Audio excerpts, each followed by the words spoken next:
And we're live. Good evening, gamers. Welcome to PM and the PM. That's right. Pong and Mav in the PM. First things first, I do apologize if I sound a little funny this evening. I have seasonal allergies and they are kicking my butt right now because we're kind of in that mix up here in the north. We just had 50-degree weather. Now we're back down in the 30-degree weather. So I have not slept well in 5 days. But we are going to power through this. But I just want to get that out of the way in case anybody goes, what's wrong with Pong tonight? That's what's wrong with me, okay? But this is March the 24th, 2022. This is, I don't even know what episode we're on. Do you know? I don't know. Usually Kate does the thumbnail for me and puts it on there, but like she was working on our overlay today. So I did the thumbnail, so I didn't even look at what episode it is. Like, okay, are we to 20 yet? I don't know. Yeah, I think we're to 20 or something like that. 20, 21, something like that. Anyways, beautiful to see everybody in the chat already. Have not even tweeted this out yet. Mav got it out late because Mav is busting his butt in real life as well. But dang, first of all, I'm just looking at this overlay. Caitlin, you outdid yourself. This brings a smile to my face. Thank you so much, my dear, for the beautiful overlay. Tiny Tina. That's right. Tiny Tina's Wonderlands launching officially tomorrow, unless, of course, you move to New Zealand. I already did the swap over. So after PM and the PM, Steel Rain and I are going to get down to some Tiny Tina's Wonderlands, and maybe Mav will just see what he decides to do. But man, what a great time. Again, we're coming into that season, man. Like I said, springtime is here. News is leaking out. We got the Future Games Show going on right as we speak, which we may talk about next week, depending on the announcements. Neither you nor I have had obviously a chance to watch it, both just getting home from work. But we still got a lot of stuff going on that we are going to talk about. Mav, first of all, brother, I know you aren't playing as much as you would like to. I know you're not streaming as much as you would like to. But how the heck are you? Are you staying healthy? Are you getting sleep? Number one. And number two, have you been able to play anything this week? But overall, what's going on, brother? I slept in today. So I got caught up on some sleep today. Yes, that was nice. And I have not been able to play as much as I want to. I did stay up late last night to watch the Halo show. And very nice, very nice. But yeah, dude, I've just been out doing the same old stuff recently. You know, just work, and then playing when I can. But the crazy thing is, like, I find when you have like less time to play, I'm more like picky about what I choose to play, because I don't want to sit there for like 20 minutes and play something that I know is not going to get me anywhere unless I invest hours into it, right? So the other day I tried out Tunic and Shredders, and those were pretty cool. Like, I mean, Tunic is definitely I can sell it to like a really solid game, you know. But it's nothing that I feel like I am going to want to really spend a lot of my time with. You know, I definitely, there's a huge audience for that. It's very well made. It looks like there's lots to explore, lots to do, and all that kind of stuff. So kudos for them making a solid game. However, it's just I don't feel like I'm going to invest a lot of my time because there's so much other stuff to play. Shredders.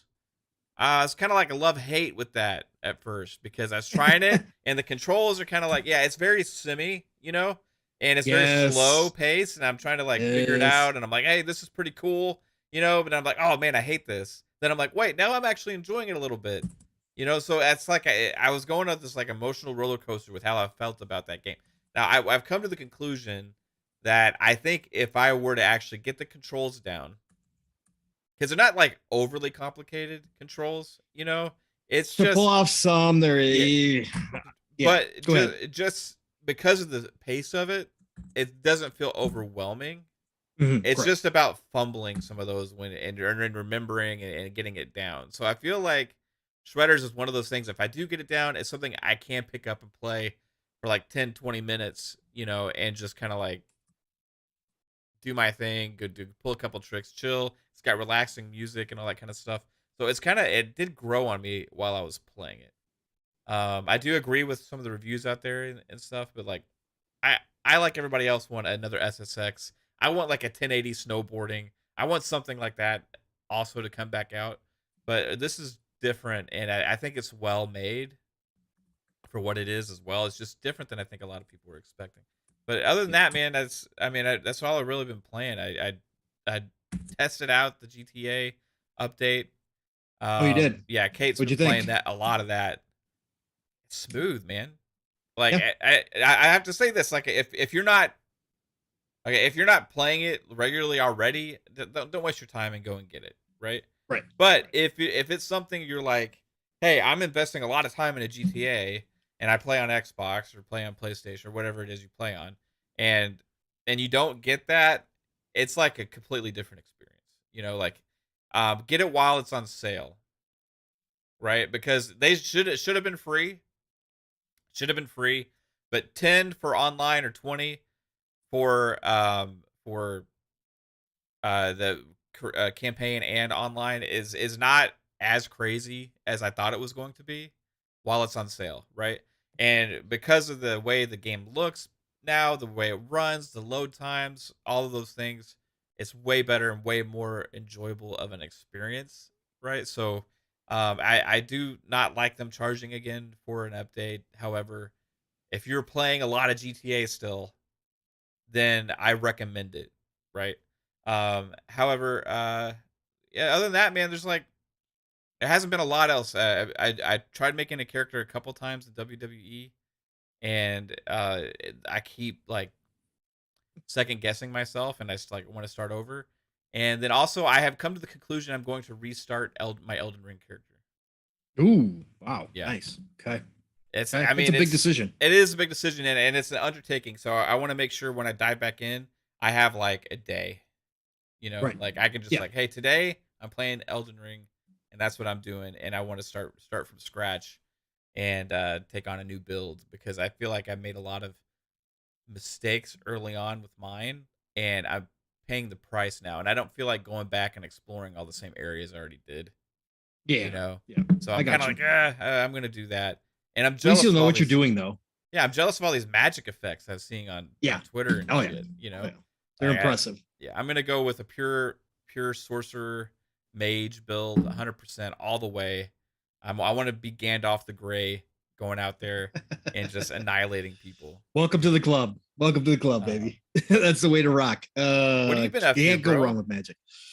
Look, let me ask you this because Siki brought it up in the chat. Have you played any Fortnite since they took out the build mode? No, Kate has, and Yeah. my daughter has, and I think Okay. they both were liking it. But I'm curious Okay. if they had added it back in yet. I know that was like supposed to be a Temporary temporary thing, thing.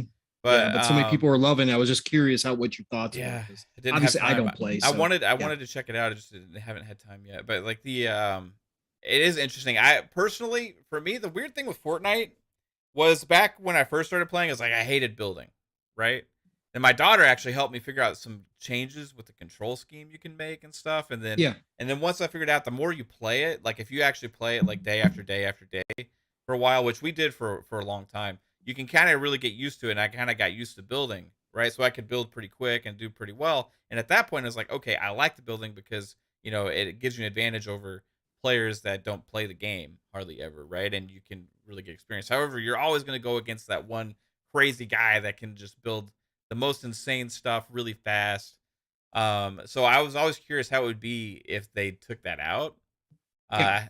But it definitely will level the playing field, right? Yeah. From the guys that have no life and only play video games 100% of the time and only play Fortnite, to like the guys that are experienced players at shooters but don't just necessarily spend all their time with Fortnite, right?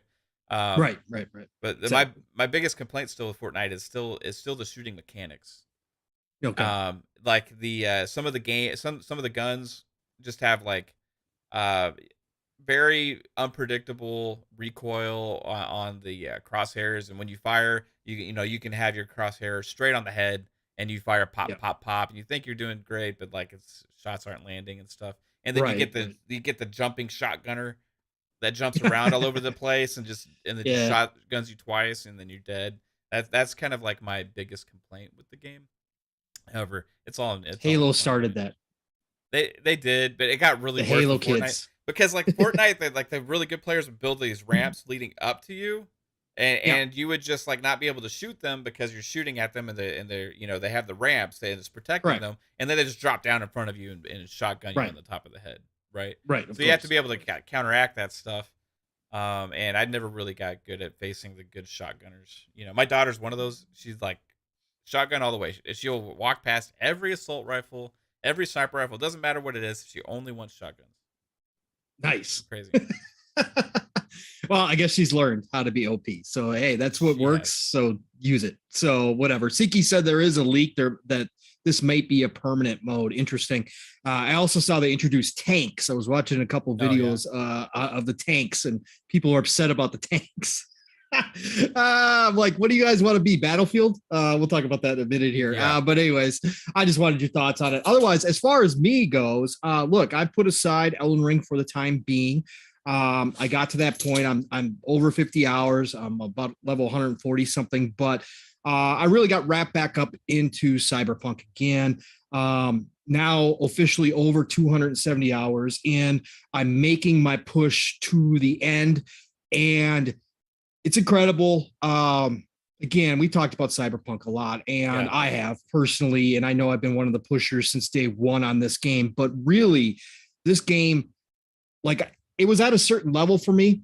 One of my favorite open world games of all time. I've been saying it since last year. It was my game of last gen, even though I cheated and played it on a series console.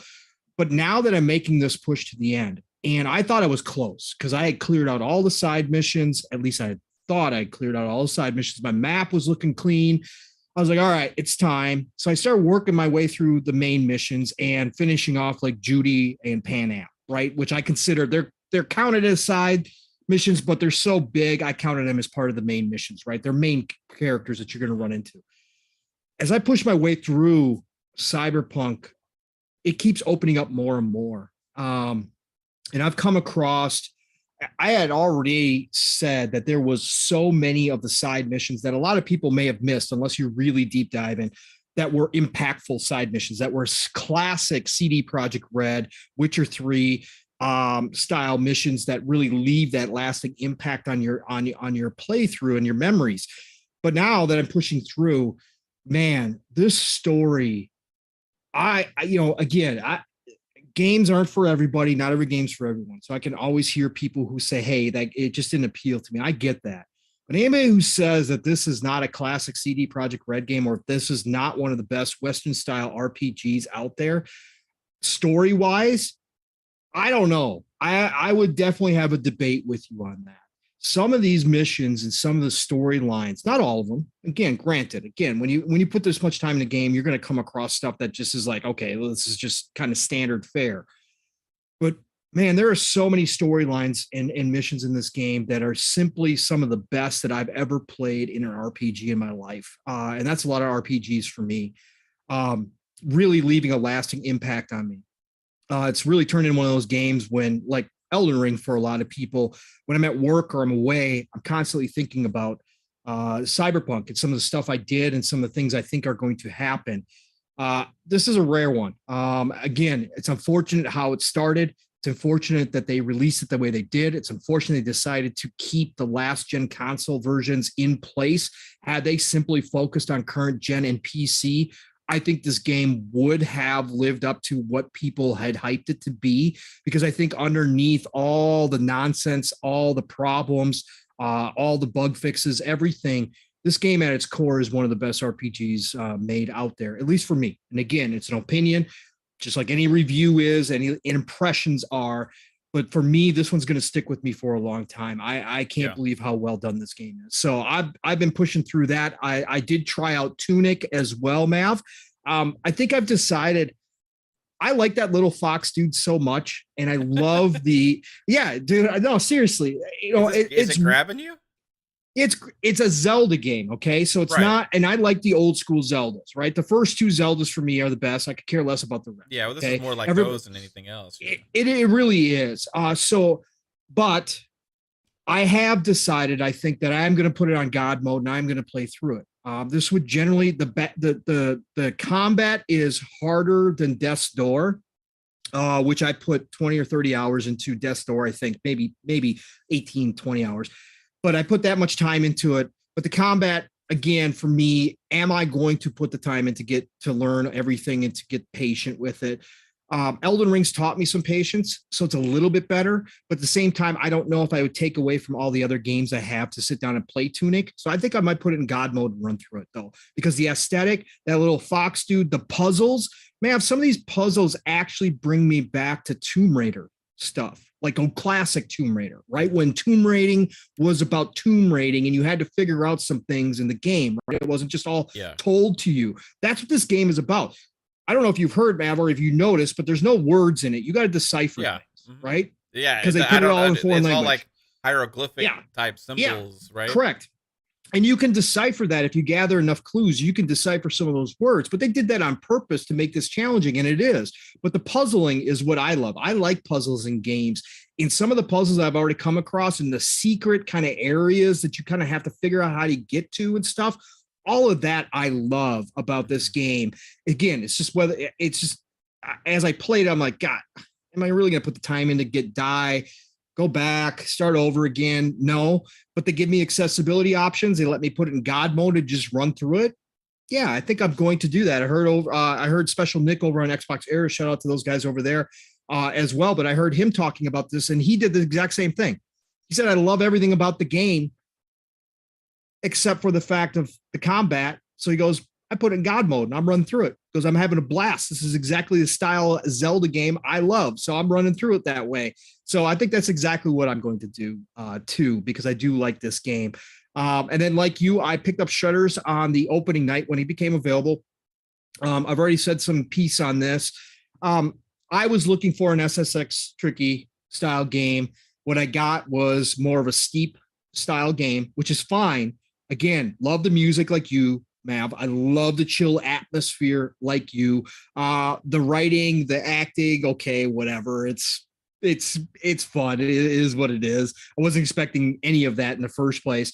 So I do like the game. I like the graphics. It is a cool game to sit down to, but for me, the controls are still too sim.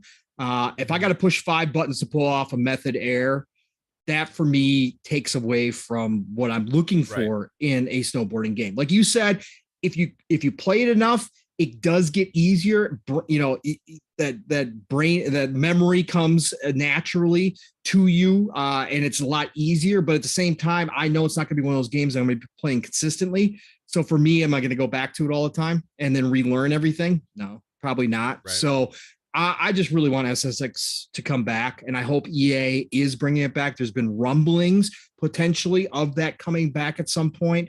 That is my style of snowboarding. I love that game. I could sit down and play it. I've even pulled it up on EA Play and played it on the Series console because I do love that style. So I'm going to say not for me, but it's cool. It's in Game Pass. It's cool that I got to try it out, and it's great that everybody else is enjoying it. A lot of people are enjoying it. So that's been basically it for me. Of course, NBA 2K22, but nobody wants to hear about that because it's NBA 2K22. But still rocking out on that on the season. I was trying to get to level 40 to get my Ray Allen. Oh, the grind that you have to put in to get to level 40 in a season. I'm on level 30 right now. The grind to level 40 is so deep that I'm just looking at it going, nope, I got Tiny Tina's Wonderlands. I've got Cyberpunk. I've got Crusader Kings 3 next week. That's dropping next week, right? Like next week. Yep, late next week, next Friday. Game Pass too, man. You get the base edition. Yeah. No, like I said on other shows, look, even if you have an inkling to try out Grand Strategy, try it out. No risk. It's the base. The base game is going to be in Game Pass day and date. So go try Crusader Kings 3 for sure. I'm buying the deluxe edition because I want all the DLC. I know this is a game that I'm going to put time into. So I'm looking forward to that. Plus, we've got Weird West dropping next week as well, which I think you're looking forward to. Yeah. I'm looking forward to that. Man, I watched some, I don't know if you got any chance to watch the developers play that game last week, Mav. I think it was last week. It might have been this week too. They actually did some live streams of gameplay. Oh, bro, that's looking so much fun. Yeah. Oh, it does. I have a weird thing about Western games. Like I like Wild West games, you know. I like Wild West movies and stuff, and there needs to be more, you know. And the weird thing is, like, a lot of the ones that we get now are like these like little indie projects and stuff. But we need more like AAA Western games as well. Like Yes. Red Dead Redemption, you know, is like kind of it right now, you know, and like I remember when, you know, we had Gun, maybe that could come back. We had um Call of Juarez and those games too, you know. I loved those. I want that. I feel like there's a need out there. I think somebody could do it. I think somebody could. It's an underdeveloped genre, to be sure, right? Yeah. It's underutilized. It hasn't been. There are some touchy subjects that come into play in today's society when you go back to the West. 100%. And I think that's part of it, because I think devs would just rather not touch it. Yeah, well, Rockstar touches that stuff, but they do it in a great way, right? They do. To where like it brings light, and you know, they touch on the issues and stuff. You know what I mean? Yeah. And I get that other developers may not want to touch that stuff. But yeah, like, Rockstar has that naturally in them, like because of Grand Theft Auto and doing things that nobody else was willing to do at the time. Yeah, they don't care. They're bulletproof at this point, so they can do that stuff. But like you said, man, they do generally take it in a respectful way, right? They tackle those kind of things in a respectful way, and really do kind of bring history into it, as much as you can in a video game that's still supposed to be kind of fun and kind of campy. And Rockstar is one of those ones. That's probably why they've tackled it. But I would like to see some other developers certainly take it on. We're getting sci-fi finally. Sci-fi is exploding. We're going to have more sci-fi games this generation as far as RPG style sci-fi goes. Finally, we're going to get all the that out of the way. You're right, Mav. It's time to go back to the West for sure. Yeah, enough World War II and stuff. You know, let's go. Yeah, let's get like some other eras and stuff. You know. Yes, correct, absolutely. But you got super chats. Yeah, we got a $5 super chat from Dron TJ. Of course, Dron TJ. Sir TJ, thank you, bro. You're amazing. He says, "Hi guys, EA is just going to screw it up, sell the rights to Xbox, or sell worthy." Maybe so. I'm assuming you're talking about Battlefield. Yeah, he's talking about Battlefield, but there's light. There's light, Dron TJ, and we're going to talk about that here in a second. But speaking of the chat, all you beautiful people showing up. We got nearly 30 people watching this right now. Ray Oyd, great to see you, sir. Rick Payne, brother, hit me up today in Twitter along with Jason Ronald. It's so weird being in a tweet with Jason Ronald at the same time, but Rick Payne hit me up to ask me if a game was backwards compatible, so I sent him the Google link. But anyways, I was having some fun with Rick. But he has to ask the Encyclopedia of Gaming dating back to the very first game ever created. Right? But he tags Jason Ronald in there too, and Special Dick, and they're me. Okay, who's the odd one? That's right, me. That's right. Thanks, Rick, though. I appreciate it, brother. You made me laugh at work today. Siki, great to see you. Tony, Grasso, brother, always drop it in here. Thank you. Andrew Cullinane, appreciate you showing up. Ahmad, thank you for being in here. Caitlin, I already said my thanks for the background here for us today, but I appreciate you so much for being in here always, my dear. Thank you, thank you, thank you. Chris Jones is in the house. C-Unit, go check out his latest reviews over on lordsofgaming.net, please and thank you. He does some great writing over there, part of the Iron Lords, of course. Please go check out C-Unit over there. Jasper Gaming is in the house. Debbie Downer, good to see you as always, sir. Who else we got? We got Razor NZ in the house. I wonder if NZ stands for New Zealand. Razor, maybe Razor, it's only temporarily in New Zealand, or maybe maybe it's one of the few that are playing these games early the right way. Like exactly like we all do. Raid Zafar, good to see you, sir, in the chat. Thank you so much for being here. RDM, always great to see you, brother. Mr. Joe Anna Dark showing his face in here. Thank you, sir, for the support and all the love that you always show as well. Anybody else in here that I may have missed or that you haven't posted yet? Jordy just showed up from Xbox Era. Jordy, good to see you again. I already gave my shout out to the Xbox Era boys. Good to see one of them in here. Love your work over there. You guys just keep rocking, man. You guys are doing big things. Love what you guys do over at Xbox Era. So Mav, let's talk about this. Talking about Battlefield here a little bit. The news came out today. Interesting news, to say the least. This was like not good what and bad news at the same time, in a way. You know, this is like, it's a hard pill to swallow, but it's maybe for the best. It's like, It is. Let me go through this quick little article here from Game Informer, kind of set this up a little bit. So for anybody who didn't see it, Game Informer put out an article today titled Next Battlefield enters pre-production. Quote, valuable lessons, unquote, were learned from Battlefield 2042. Boy, oh boy, oh boy. All right.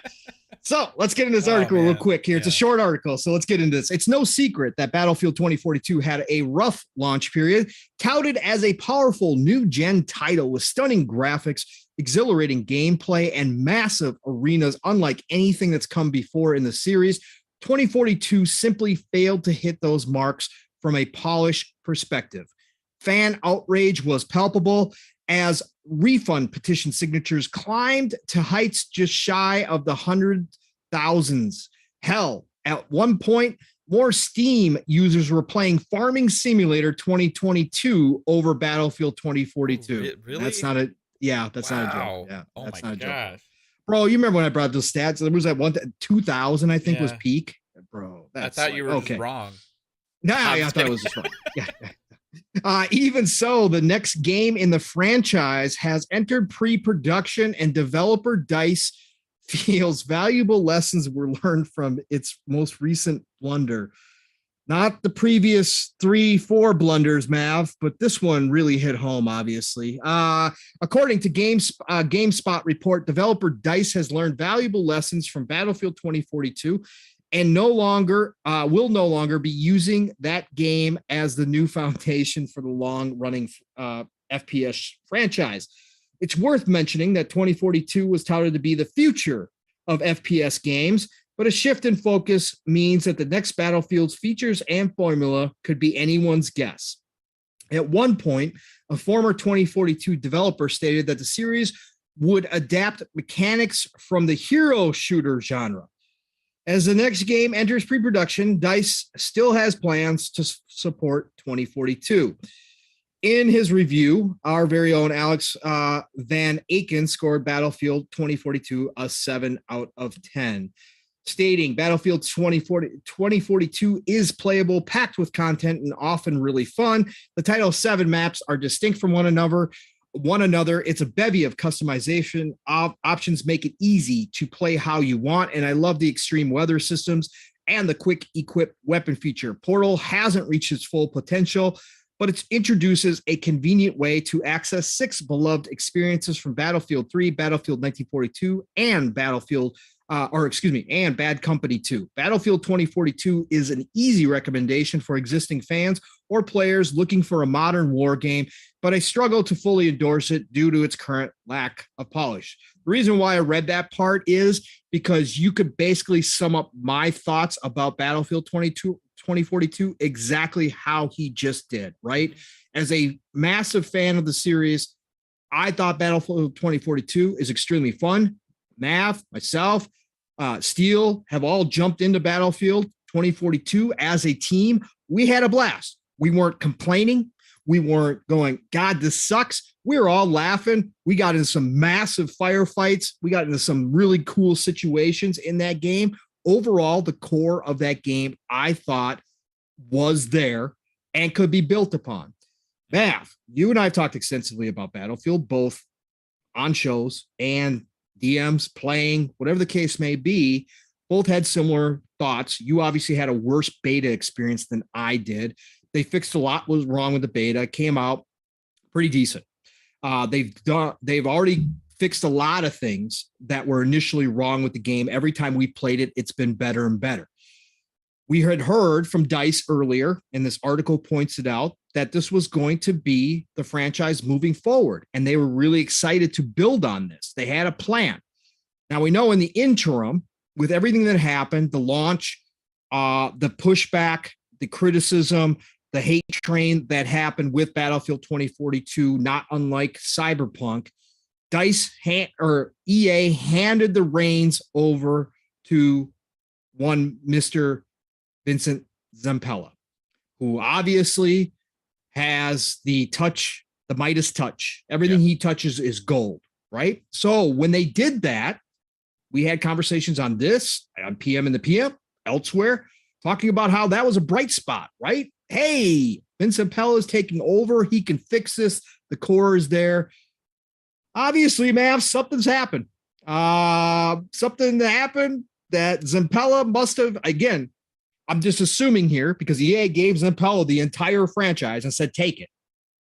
And Zampella is the one who probably made this decision to move on. Is that what you're getting from this, Mav? What are your thoughts on this, brother? Because this is the complete opposite. This is a 180 from where we just were a few months ago when they were talking about, hey, got big plans, got a roadmap, we're going to fix this. You know, they just introduced finally scoreboards, I think last month or the beginning of this month, they finally got a scoreboard in place. Bro, this is a complete 180, is it not? What do you think? It feels like it right now. I'm curious because when the announcement was made with Vincent Pella, it also came along with, you know, that there's going to be more games coming and all these things. And, you know, they're not, and we were surprised because we were worried about them moving on from Battlefield. But at that time, with the Vincent Pella move and the other statements that were made, it felt like doubling down on Battlefield, right? But we both assumed that included fixing this game and continuing to support this game for the long haul, which they've done on all the other Battlefields that launched with issues, including Battlefield 5, you know, Battlefield 1, Battlefield 4, you know, by year 2, 3, 4 of those games, which have had long lifespans, completely felt like different games. Even on Series X now, if you play Battlefield 5, it's a completely different game than when it launched, right?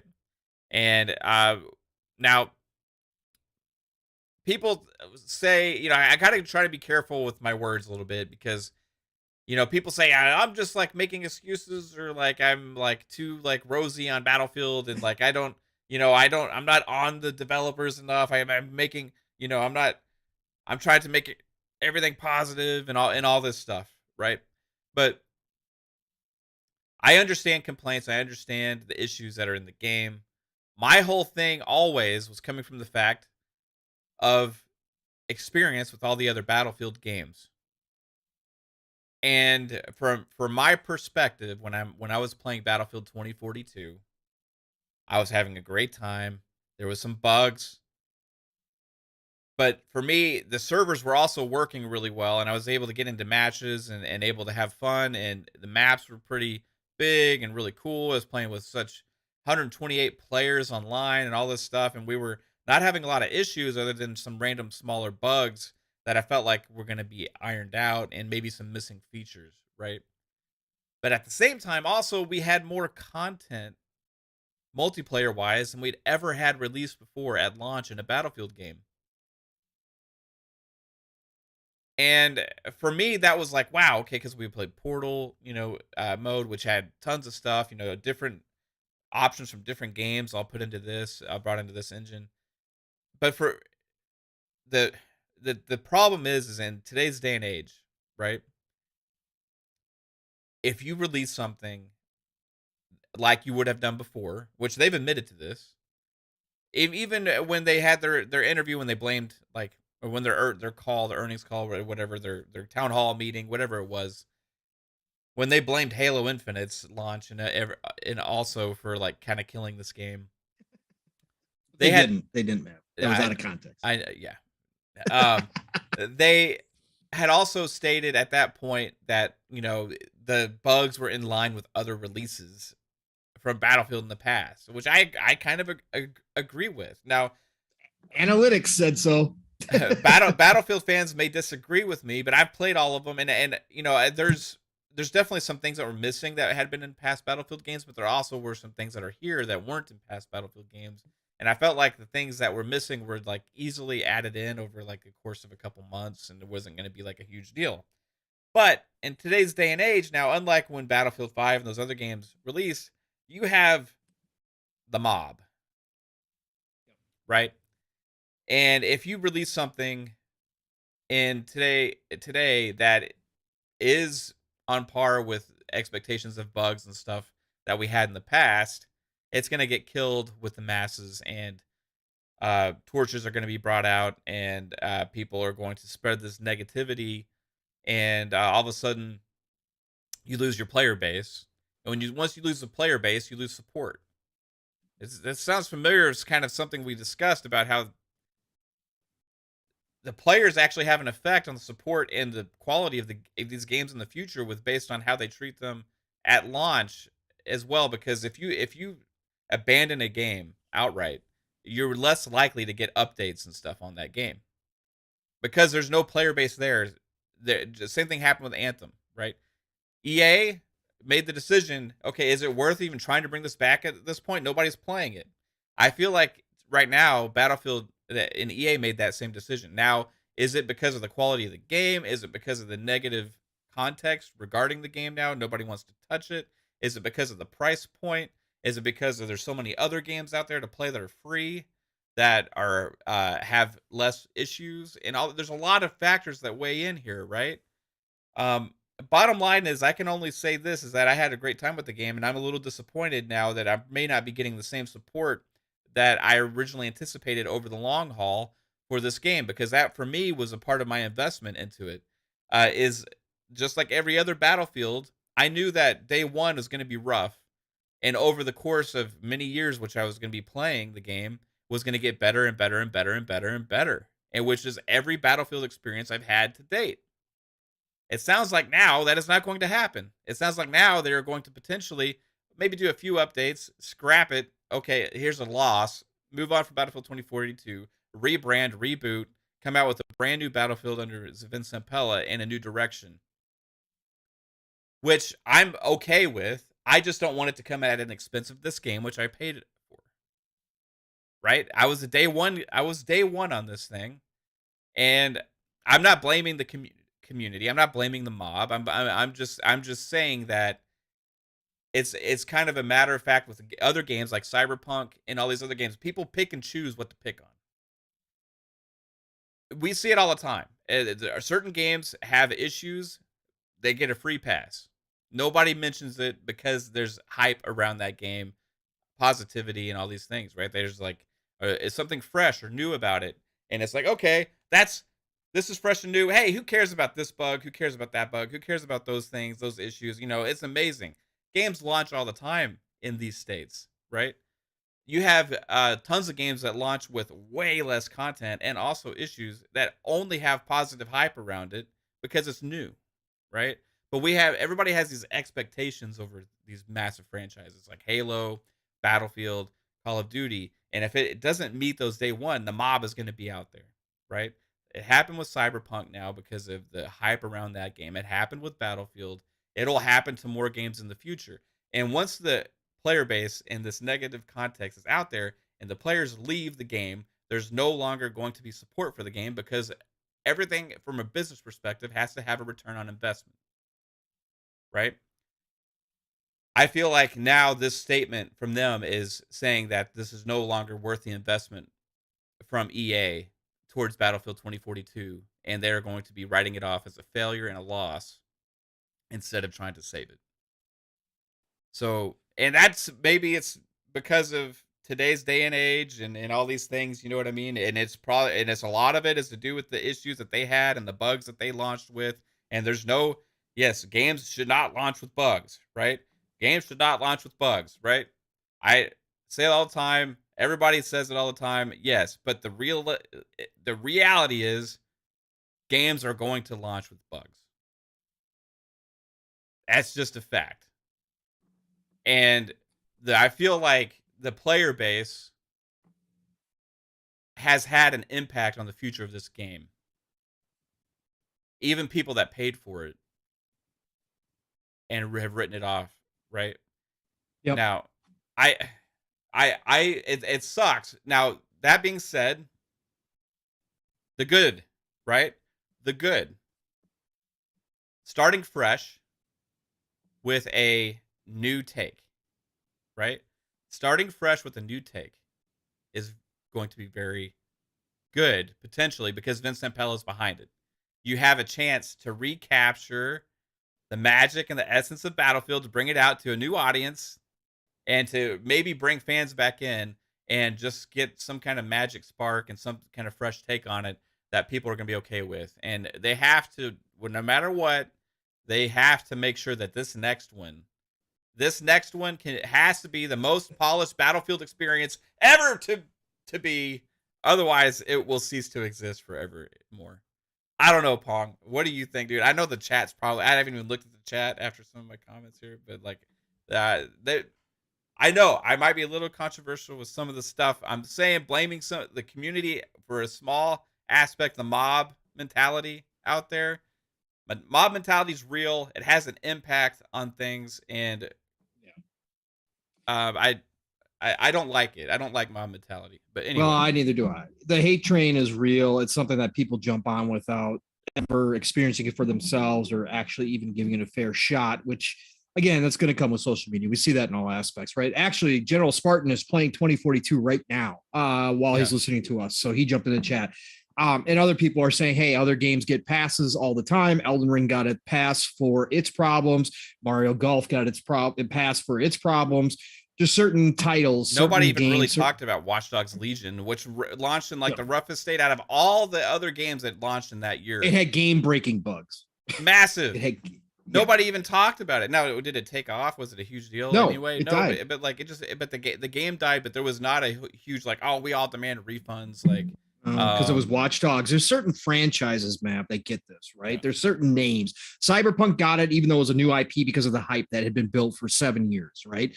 That's why. The hype that was surrounding that game. People, you know what? It's funny that people like to get excited, but if something is too hyped, there's almost that group of people on the opposite side that go, oh, well, now it's so hyped. Now it's bad. Now I just want to see this thing fail. And the minute that you give them an inch, that group will take it and run. We see that in the console warring. We see that wherever.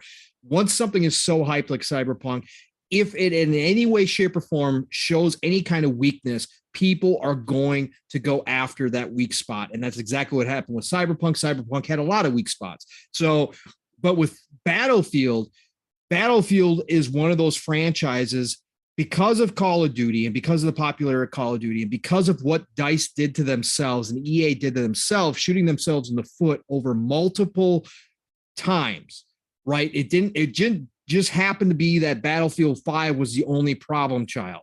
It happened that Battlefield 5 was a problem child after 2 other problem childs, right? And that's the problem that we get here with 2042, is that it was easy to be wanting Battlefield to fail.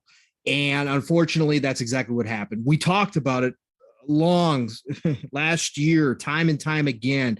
Like I said, me as the biggest Battlefield stan around, somebody who said flat out that I was afraid for this game, that if they did not stick the landing, this is exactly what was going to happen. People were just ready to jump on it, ready to jump on it, and people were going to jump off because this is not the 360 era.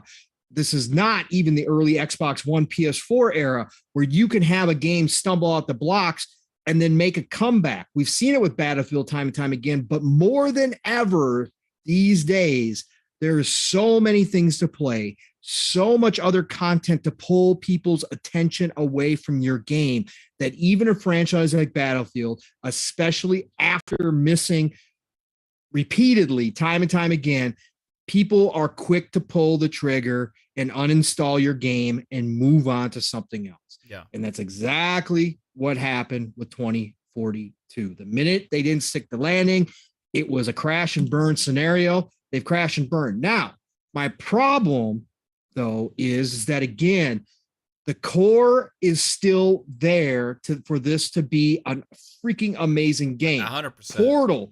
Portal has unlimited potential. Okay, bringing back the classic maps from the older Battlefield games, giving people the ability to produce in kind of, they weren't going to give full control, but they talked about opening up, Portal more like Forge in Halo, right? They talked about it, that eventually they wanted to grow Portal to the point where you could manipulate the maps and you could kind of create your own Battlefield maps. I think that right there alone was worth investing in it. And I don't understand. Okay, I understand EA's gun shy. Again, we saw this with Anthem, but I hate the fact that they're coming out in here saying, well, valuable lessons were learned. Look, If you didn't learn your lessons after Anthem, if you didn't learn your lessons after Battlefield 5, if you didn't learn your lessons after Battlefield Hardline, and if you didn't learn your lessons when Battlefield 4 launched in a mess, and they fixed it, thankfully, but that was back then. But if you didn't learn your lessons and through all these games, when are you ever going to learn your lesson, right? And that's my problem with this. Why not drop it into Game Pass? Why not drop it in EA Play early? Why didn't they do that? Why didn't they just, after the first couple of months, when they saw what was happening, drop it in EA Play after they did that first big patch, the big giant one that fixed a lot of the hit markers and all that kind of stuff that really got the game to a good spot where you could play it? Why not drop it in EA Play early, see what happens in Game Pass, see if you could grab some more people back? They have yet to do that. Why? What is it costing you at this point? Nobody's buying your game at this point. All of us day one people are the ones that got, taken for. Again, that's part of the risk. I'm not one of those people that signed the petition. Okay. I don't agree with that either. Again, that's a risk we take as consumers. The game was not broken. It wasn't to the point of not functioning. I could go in and have a great time. So I'm not going to ask for a refund, but did I waste $120? Yeah, I wasted $120. Did I just uninstall it to make room for Tiny Tina's Wonderlands? Yeah, I did, because I looked at the selection of things that I had available in my hard drive, and I was like, when's the next time that I'm going to sit down and pop on 2042? Not a chance. There's more of a chance that you, me, and Steel pop into Rainbow Six Extraction again than there is Battlefield 2042, right? So I uninstalled it. So is that a waste? Yeah. Does it suck because I'm a budget gamer? Yeah, it does. But at the same time, I still thought it had a chance at a comeback. Now, like you said, Mav, the good, right? The good is Zampella has taken over. The good is that they did not kill off the franchise. The good is that they're not doing away with DICE as a studio, that they're going to allow them to stick together and try to make another one. But there's some big questions here, Matt, and I'm going to bring these questions up, and I want your thoughts on them. We're going to go into speculation town here a little bit with this. Now that Zampella has taken this over, right? And I have all faith in the world in Zampella. I have all faith that he understands what it takes to make a great multiplayer game. We have seen him do that time and time again. Even his failure, if you call it a failure, which I don't, it's EA's failure, Titanfall 2. Again, the multiplayer, did they miss on some of the maps? Yeah, they missed on some of the maps, but overall the gameplay is freaking fantastic. They took that gameplay and turned around and made Apex Legends, which is one of the biggest games right now of the Battle Royale genre, right? It's right up there. It's still being played to this day. So do I believe that he can take something like a Battlefield and implement some of what he knows, his expertise, and his team understands in building a multiplayer game and take Battlefield to a new level? I certainly do. And that's my hope, right, at the end of the day. But a couple questions here, Matt. Speculation town. Looking into the crystal ball here. Now that Zampella has control, is he going to tell EA, go take a flying leap with the Frostbite engine up your ass? Yeah. Are we going to see Battlefield in a totally different engine this time around? And on taking that question, Mav, and I want you to answer that question. Do you think they're going to do that? Because if they're going to do that, DICE, the main developers on DICE, have been so used to working with Frostbite, not obviously to the greatest of success. They talked about that in the investor call as well. The Frostbite engine was still giving them problems when it came to this game, but they're used to working on Frostbite.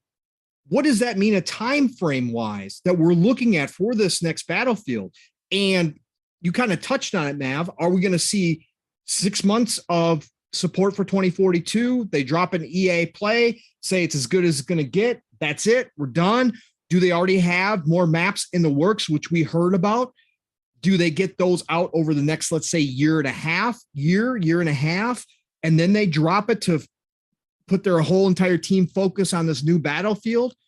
What are you thinking when you look at your crystal ball, Matt? Because this is a big change. Either way, Zampella is completely different than what we've seen before leadership-wise at DICE. So this is going to be a whole new kind of move, right? So, but what do you think? Engine and time frame-wise, what do you think? For me, Zampella always has a very, very quality gameplay first mentality, right? Um, and that's one of the things that always made his games so great. I mean, you talk about Call of Duty, you talk about Apex Legends, Titanfall, Medal of Honor back in the day. So I'm very curious because Battlefield is synonymous with Frostbite. It's what put Frostbite on the map. It's what made EA think it was going to be the next biggest engine ever. Yes. If you move on from Frostbite, what does that mean to EA for Battlefield, right? Because this has like more ramifications, right? This is like, okay, we're not using your own proprietary engine anymore, pretty much at all, because the game that it was built for is no longer going to be using it, right? But I feel like for the quality control aspect, he may demand either a new engine or like I don't know what he's gonna do, man, because like I mean he made Titanfall on Source. Right. Like that was crazy when I remember seeing that. I was like, oh, they're using the Source engine for that, right? What's Apex, by the way? I don't even know.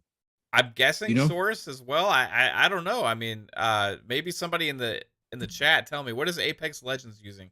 Apex Legends has the best gunplay in the battle royale genre for like the fast-paced shooters. And you could say Call of Duty also is up there, right? Warzone with gunplay, but like Apex is like such a well-built game.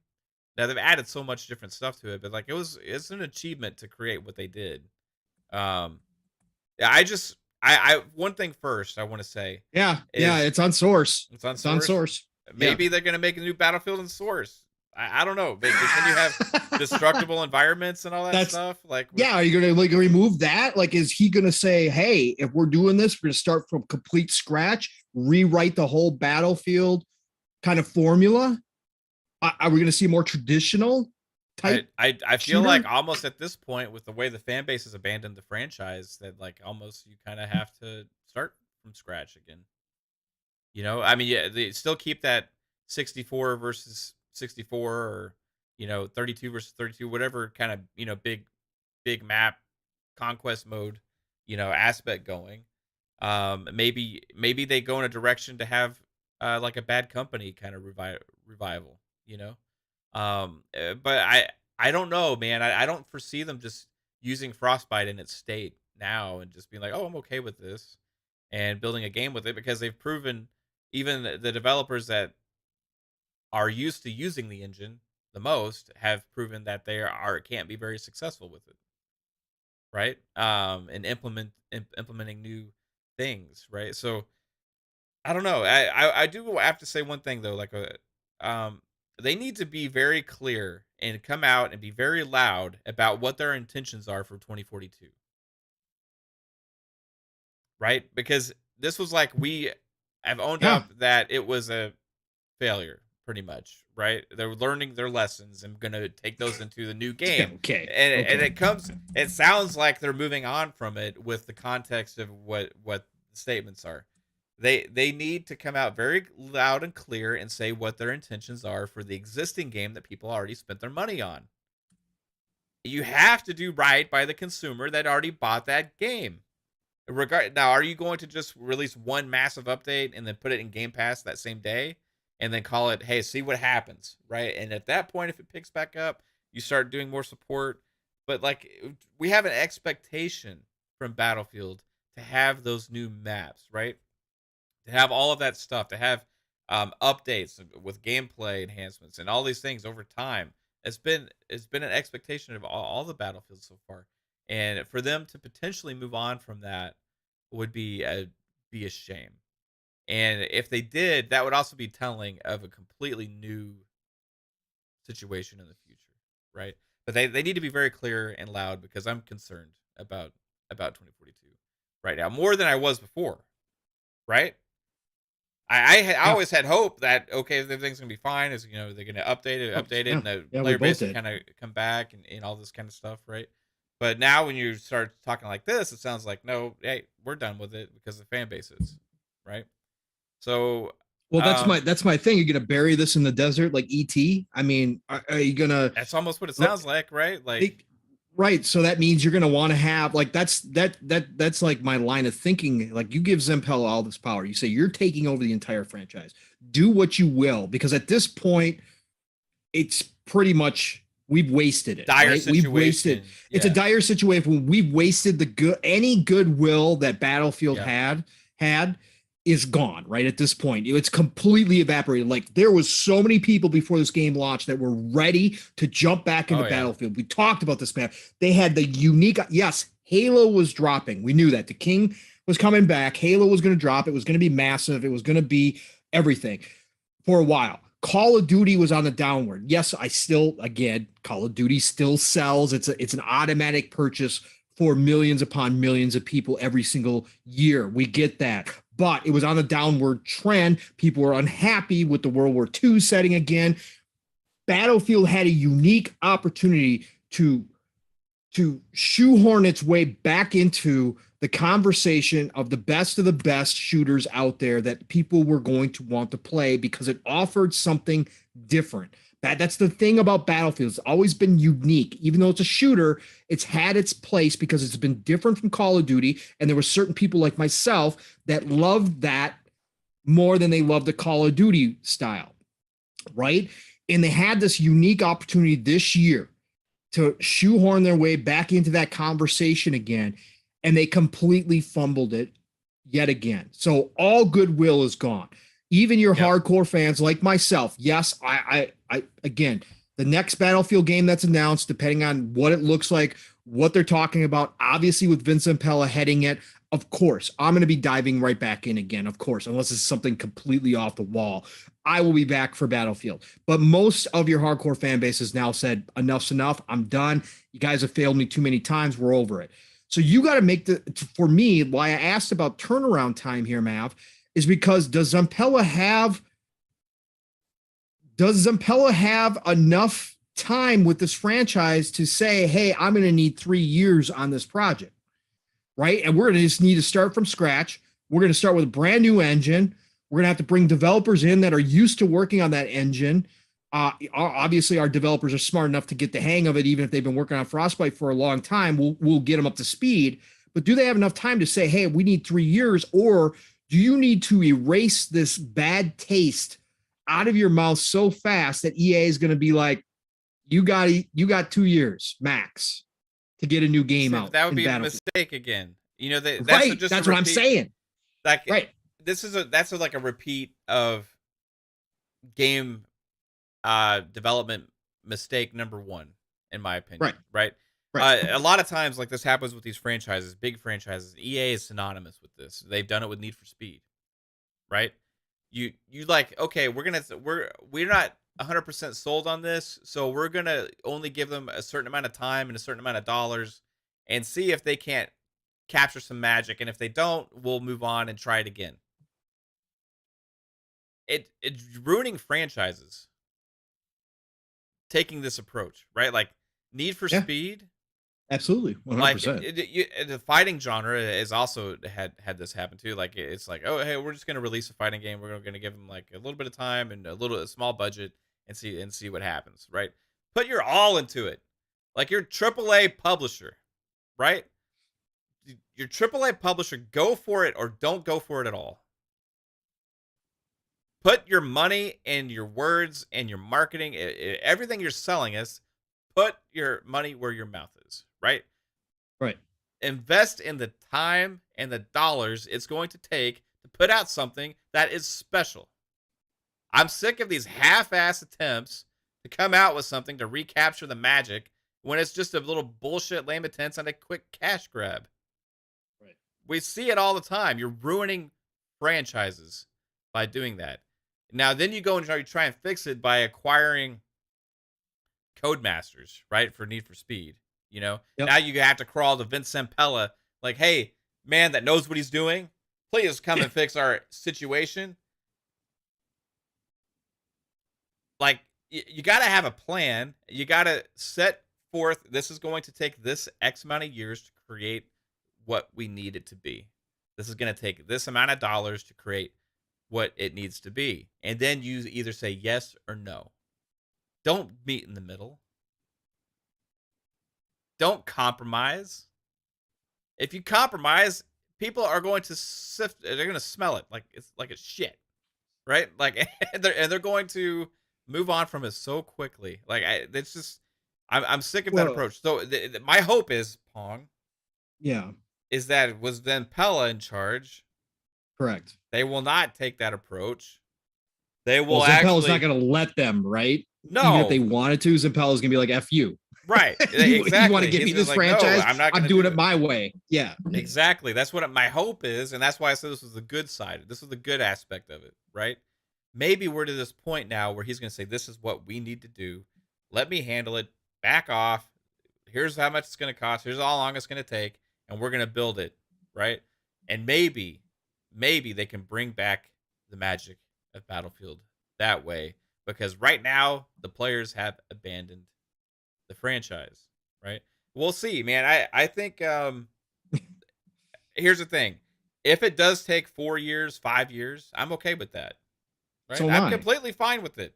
But they need to support Battlefield 2042 along the way. Right. Right? They can't just like abandon this game like 6 months after launch. And then that's what I'm afraid of. Yeah. And then put these years in developing a new one because we already invested into something that they made a promise on, right? So we'll see. I think that they did learn some lessons with BioWare, right? I hope so.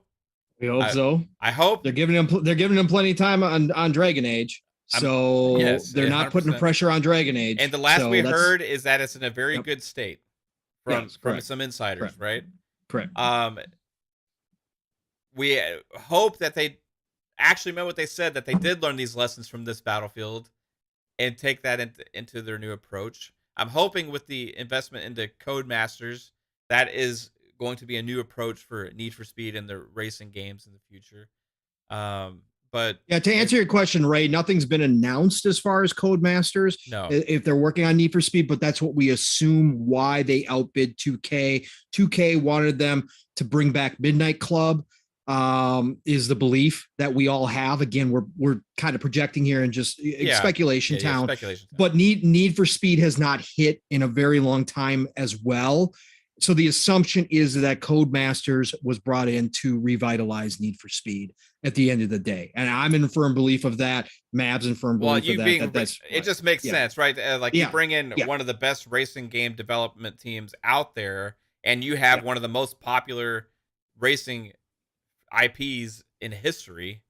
It would make sense to pair them together, even if you do have Criterion and they still keep making Need for Speed, which they supposedly had pulled them off of it to help with this Battlefield.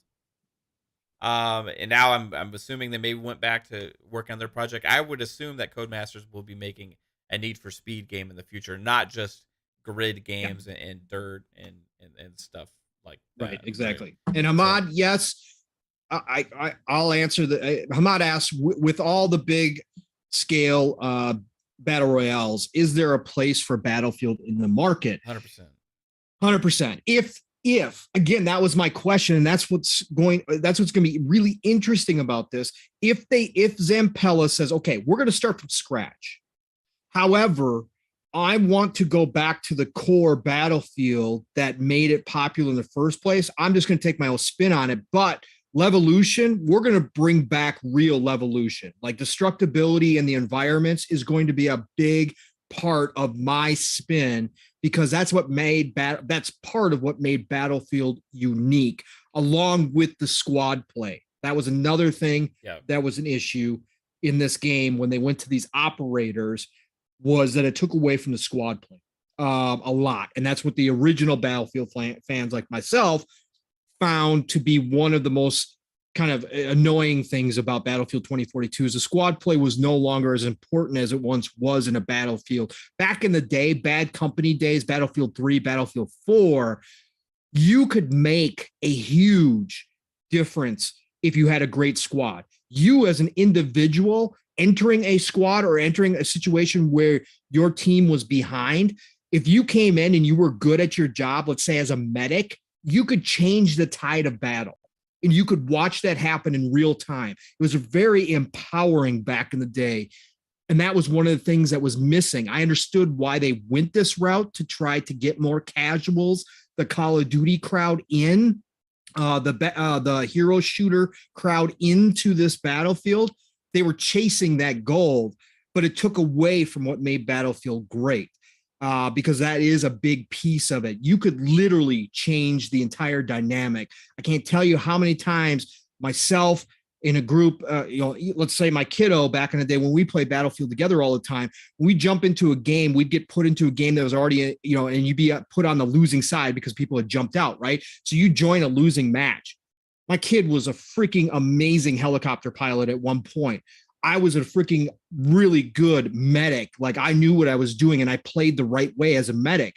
We could jump in, and there was many times where we turned the tide almost single-handedly with our squad, and you could watch that happen. Like if you did it right, you could make that work.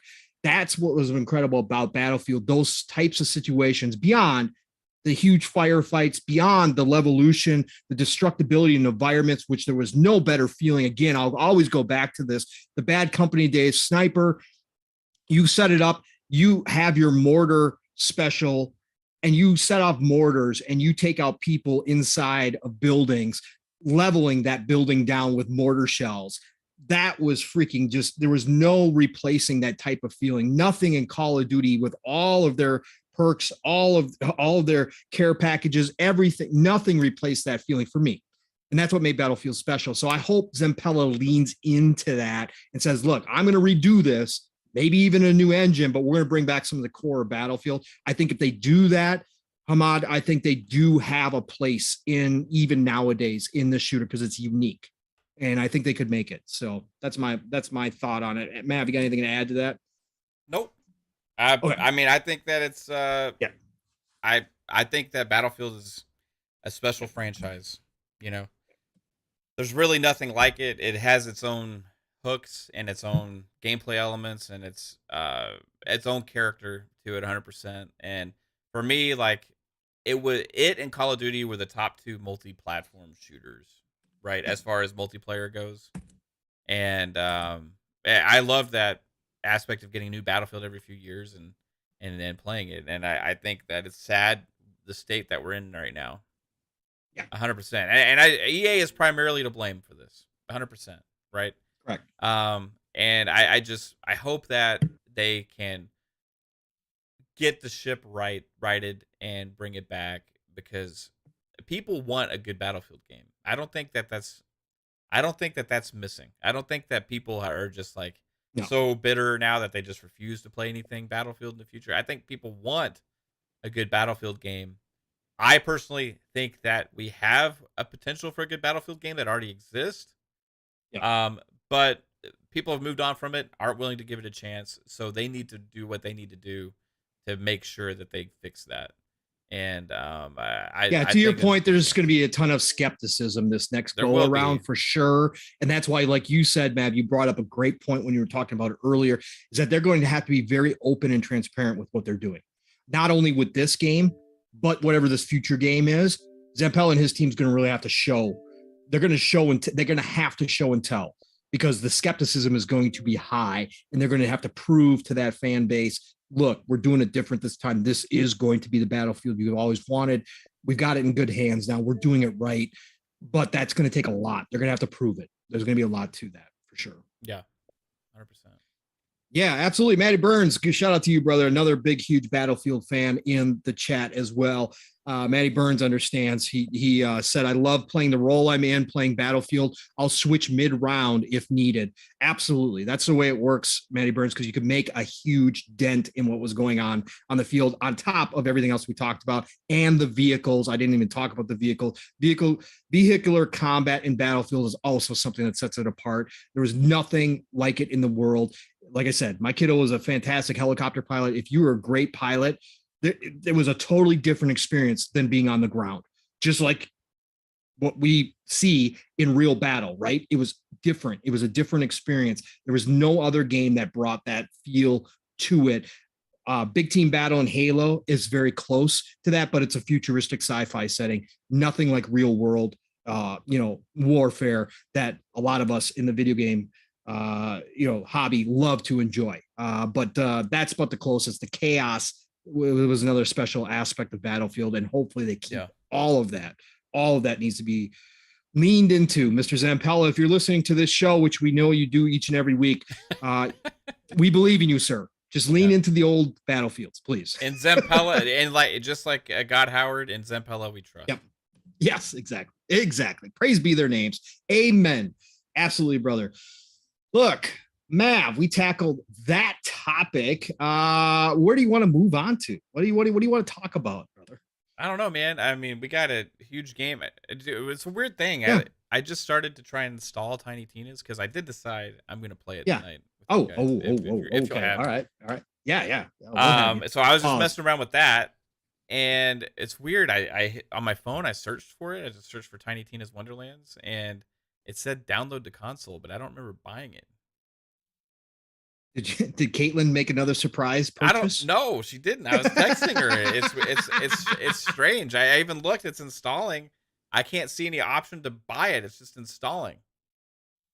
So you're pre-downloading a game you have not purchased that you don't remember purchasing. Yes.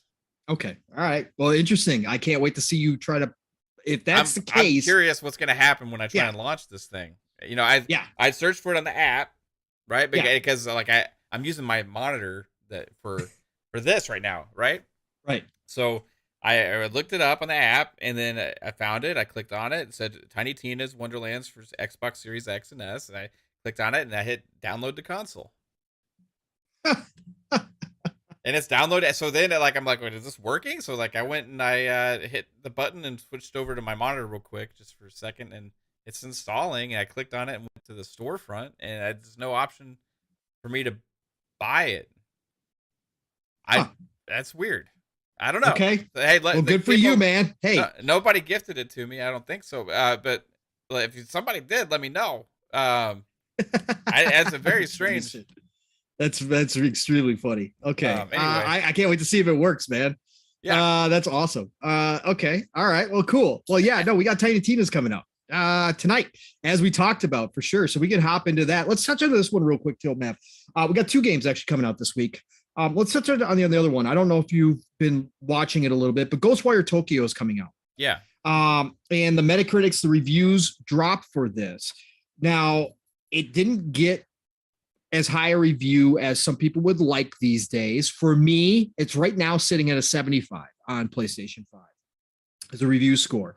But I did listen to some reviews. I read some of the reviews. There was hit and miss. This is one of those games. This is where we talk about meta who, because when you get this type of game that kind of has the positive reviews and then also has its balance of negative reviews, it's going to be one of those games that unless you trust 1 or 2 reviewers who really play games like you do, unless you find those people, you really can't look at the reviews. It's going to have to be a game that you kind of decide on your own, because you're going to have 2 competing opinions going on at all times.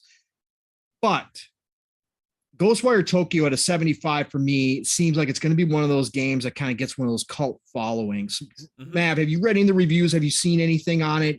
What do you think from hearing kind of the discourse that's going on with Ghostwire? Some people really do enjoy it and say it's a great game. And there's others who say that it fails with the open world aspect, that there's too much samey to it, that it feels like you're kind of constantly doing the same thing over and over again, a lot of fetch questing, that kind of stuff, which takes away from the game. Most people agree the graphics, the style is really good. But what do you think about this, man? What do you think about Ghostwire Tokyo? I think that it looks pretty cool. I mean, I have not seen read specifically a lot of the things in the reviews. But generally when a game hits that 75 around there, and it has you got a mixture of yellows and greens, on the metas, generally it's going to be one of those games where some people are going to love it, some people are not going to like it, and then some people are going to be mid about it. And that's actually the majority of games that are out there, right? Correct. Kind of hit in that area. So what it tells me is it's probably not a broken game, right? Right. It tells me that it's going to be probably a unique game that's going to grab some people and not grab others. So It's not something that like I feel like I'm gonna need to dive into like day one. It's Right. something that I feel like I'm okay with waiting until it hits Game Pass next year, and I'm gonna play it that way.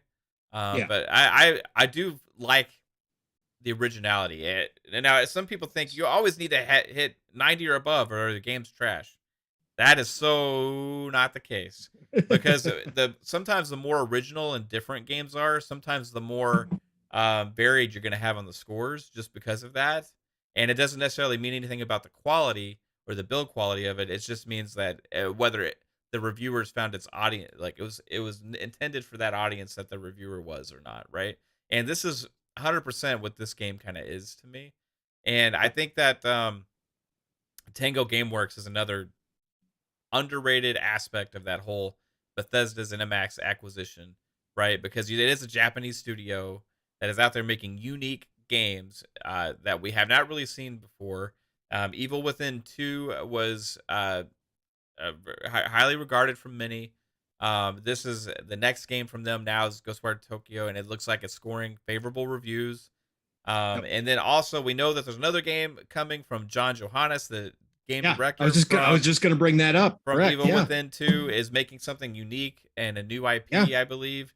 And then Yep. also they come out and said, I think something you shared with me, that they want to make smaller, like more smaller games, unique games, not necessarily all horror games as well. Yeah, So that's what John Johannes's game actually is. It's completely something different. Shinji Mikami has come out in Famitsu, obviously the giant news source over in Japan for video games, has been around forever. He came out and did an interview, and he talked about that he does not want their studio to be stereotyped just to horror anymore, and they are trying to expand out. And he said, quote, John Johannes, who directed the DLC for The Evil Within and The Evil Within 2, is working on a completely new title that is the complete opposite of horror. man, He that's told awesome. Famitsu, it's a really good game, so keep your eyes peeled.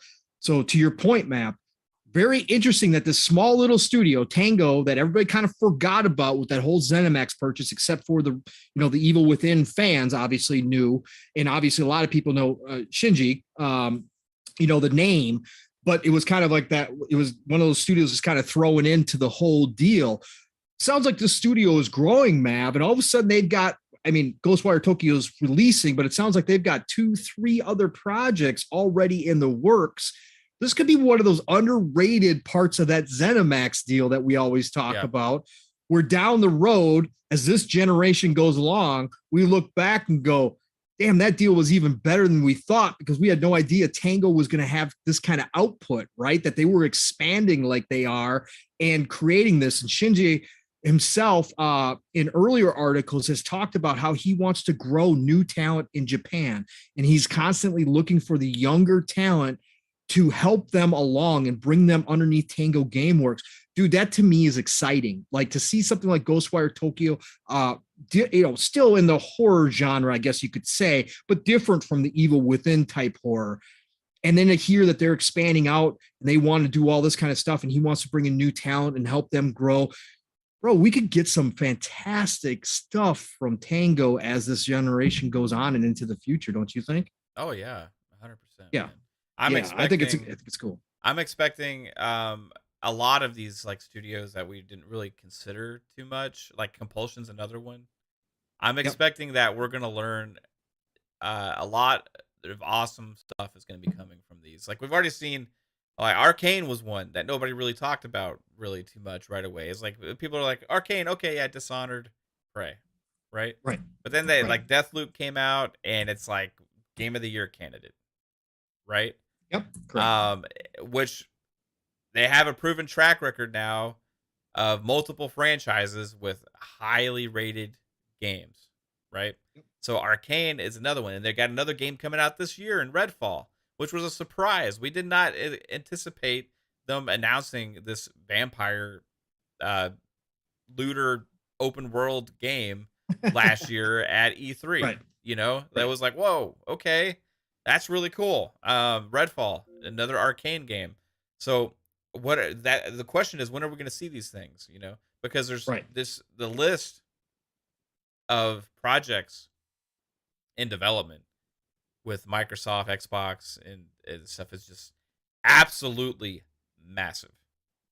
Correct. It's absolutely massive. And like people are like, I see this on Twitter sometimes, and it's like, man, Xbox has so many things coming, and people are like, what do they have coming? I'm like, oh my gosh, you guys just like, these guys don't know. Like these people, there's a lot of people out there just completely oblivious to all of this news and all of these things, all these projects that are in the works, but they're real. All of these games are real, and they're gonna be coming like one after another for years, right?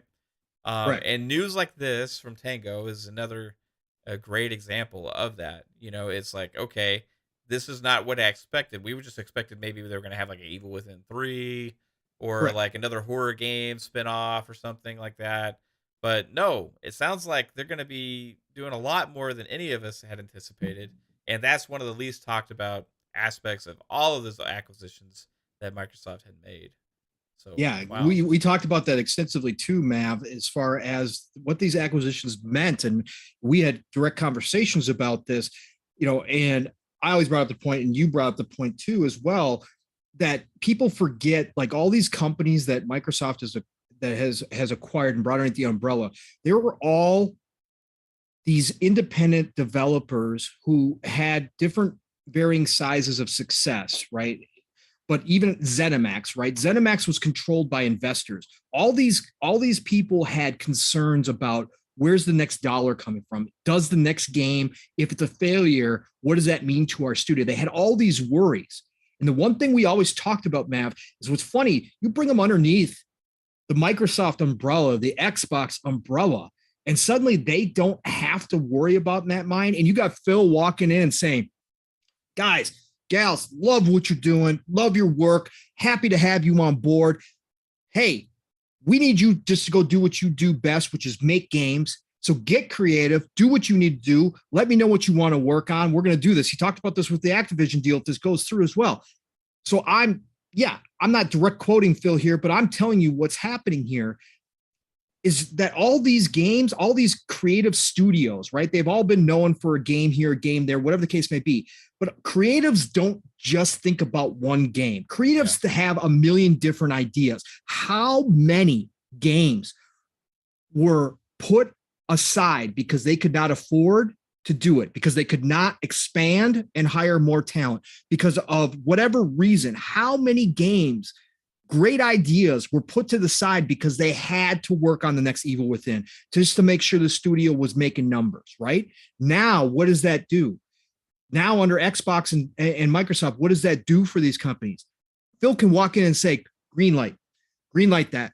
Great idea. Go for it. Let's do it. You need to hire some more people. Hire some more people. We just heard about Oblivion, right? Oblivion is approaching 300 devs at this point, right? They used to be a team of like 70, 80 back in the day. They're approaching 300. They have positions open right now, like 20 some positions still open. Why is that? Because Phil wants content. Phil knows these people have great ideas. All they need to be given the time and the resources to go do what they do best. And that's exactly what's happening. So people like us who pay attention to the industry, that's what we see. That's the potential we see. And now we're starting to hear it now, because like you said, you're only expecting, well, the Tango Gameworks, they're going to make Evil Within 3 now. That's cool. Maybe that would not have gotten made because Evil Within 2 wasn't the biggest seller. Maybe they wouldn't be able to do Evil Within 3. So that would be cool, right? Now we're hearing about 2, 3, 4 games in development from a lot of these studios. And some of these big creatives or some of these big names are going out and creating smaller teams within those studios and making small side projects, right? Those passion projects that we always talk about. That's because of Microsoft and Xbox. That's the best part, one of the best parts about being acquired like this under a company who is going to support you 100%. And right now, the Xbox of old is dead and buried. The new Xbox, that's all they do is support you. It's all a they Game do is Pass give you time and effect resources too, as well, right? Because you're less worried about individual sales numbers on one specific title that's first party, especially, right? And then as opposed to having tons of content in a service, right? And man, would you love to be like in the Xbox, like as a developer right now, as a creative, like as a head of a studio, and be like, man, I've always wanted to make this game. And you can see that like Phil sitting in his desk with his like door open, you know, and like, oh Yep. man, I'm so nervous Yeah. to pitch this game. And you'd be like, okay, I'm gonna take my shot. All right. Hey Phil, I have this idea for a game. It's about pirates. Phil, like, make it. How much money is it gonna cost? Just go make it. I don't care. How many people you need? How many people you need? A new studio? Do you need a new mocap? How many new studios have been built? 2, 3? At least, right? In Exile got a new studio. Yeah. Ninja Theory got a new studio. They got a new state of the art mocapping, right? Who else got a new studio? I believe there's at least 3. One other studio got a new one, or one other dev team got a brand new place to work too. Bro, that's what they do, right? Yeah. It's funny that you say it that way, but that's almost what it feels like for those of us that pay attention, right? It's just imagine when if the Activision Blizzard thing goes through, like the creativity behind those devs. Yep. Could you imagine unleashing that?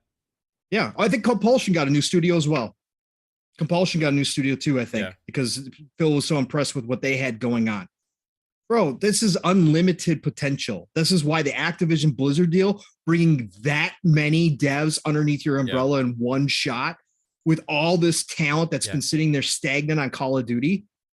Yeah, Seeky even made a good point. They like made it a whole nother studio just to support like Undead Labs. Undead Labs, correct. Yeah, so there's at least 4 that got brand new studios after being acquired. Bro, best place to work right now. I mean, again, Sony definitely has its high points too, and they definitely take care of their people there as well. But man, to come under work underneath Microsoft and Xbox right now at this peak moment where they're trying to grow and grow and grow and reach 2-3 billion people, you're right, man. No better time in the world than right now to be underneath that umbrella. Hey, Microsoft, if you need a construction manager to do all these new offices for you, just give me a call. You know, well, I'll help you get all these new studios built up, right? Yeah, Ray, I think it's over 10,000 for Activision Blizzard total. Crazy. Yeah, 5,000 just with Blizzard.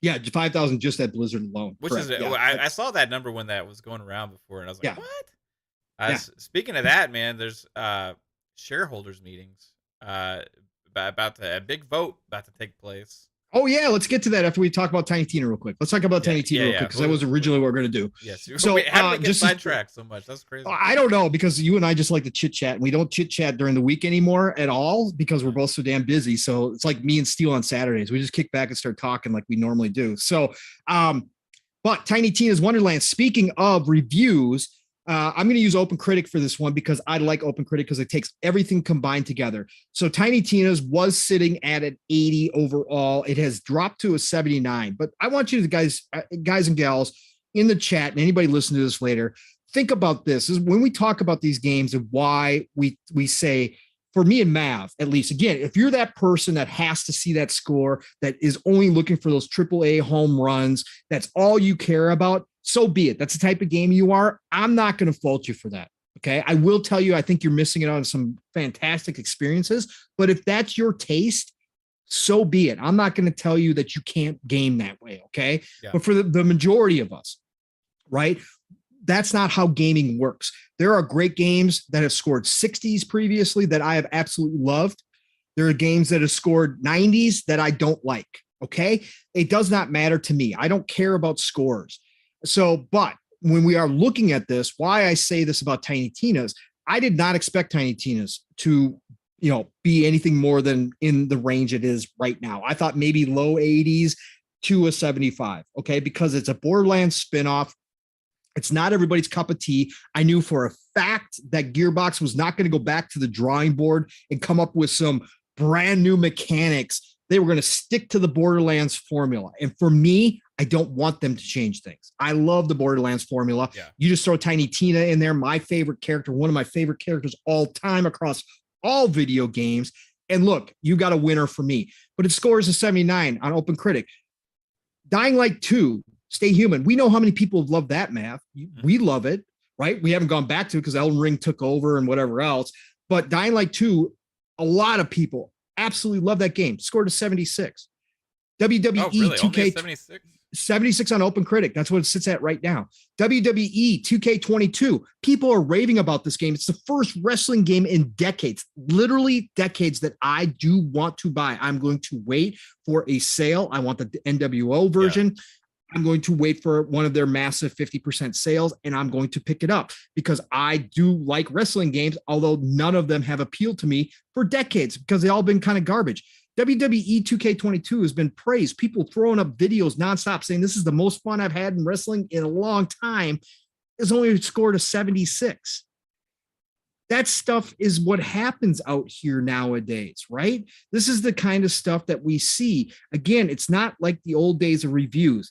I wish they would go back to the old way that they used to review games, give scores like Game Informer used to graphics, to sound, to gameplay, to mechanics, and break it down that way, because I don't think it's fair how it's done nowadays. But again, as somebody who doesn't care, so be it. I just know other people do rely upon it.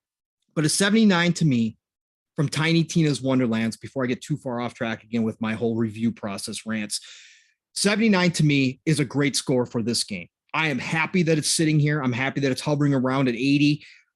Because I think that that's the perfect score for this game. There are going to be people who say, just more Borderlands, or Tiny Tina annoys the hell out of me. I don't like her. Totally get it. That's fine. Don't have a problem with that. For me, this tells me that this is a classic Borderlands game that I'm going to jump to and love. Everything I've seen, I watched some of the specials on Twitch that they had going on.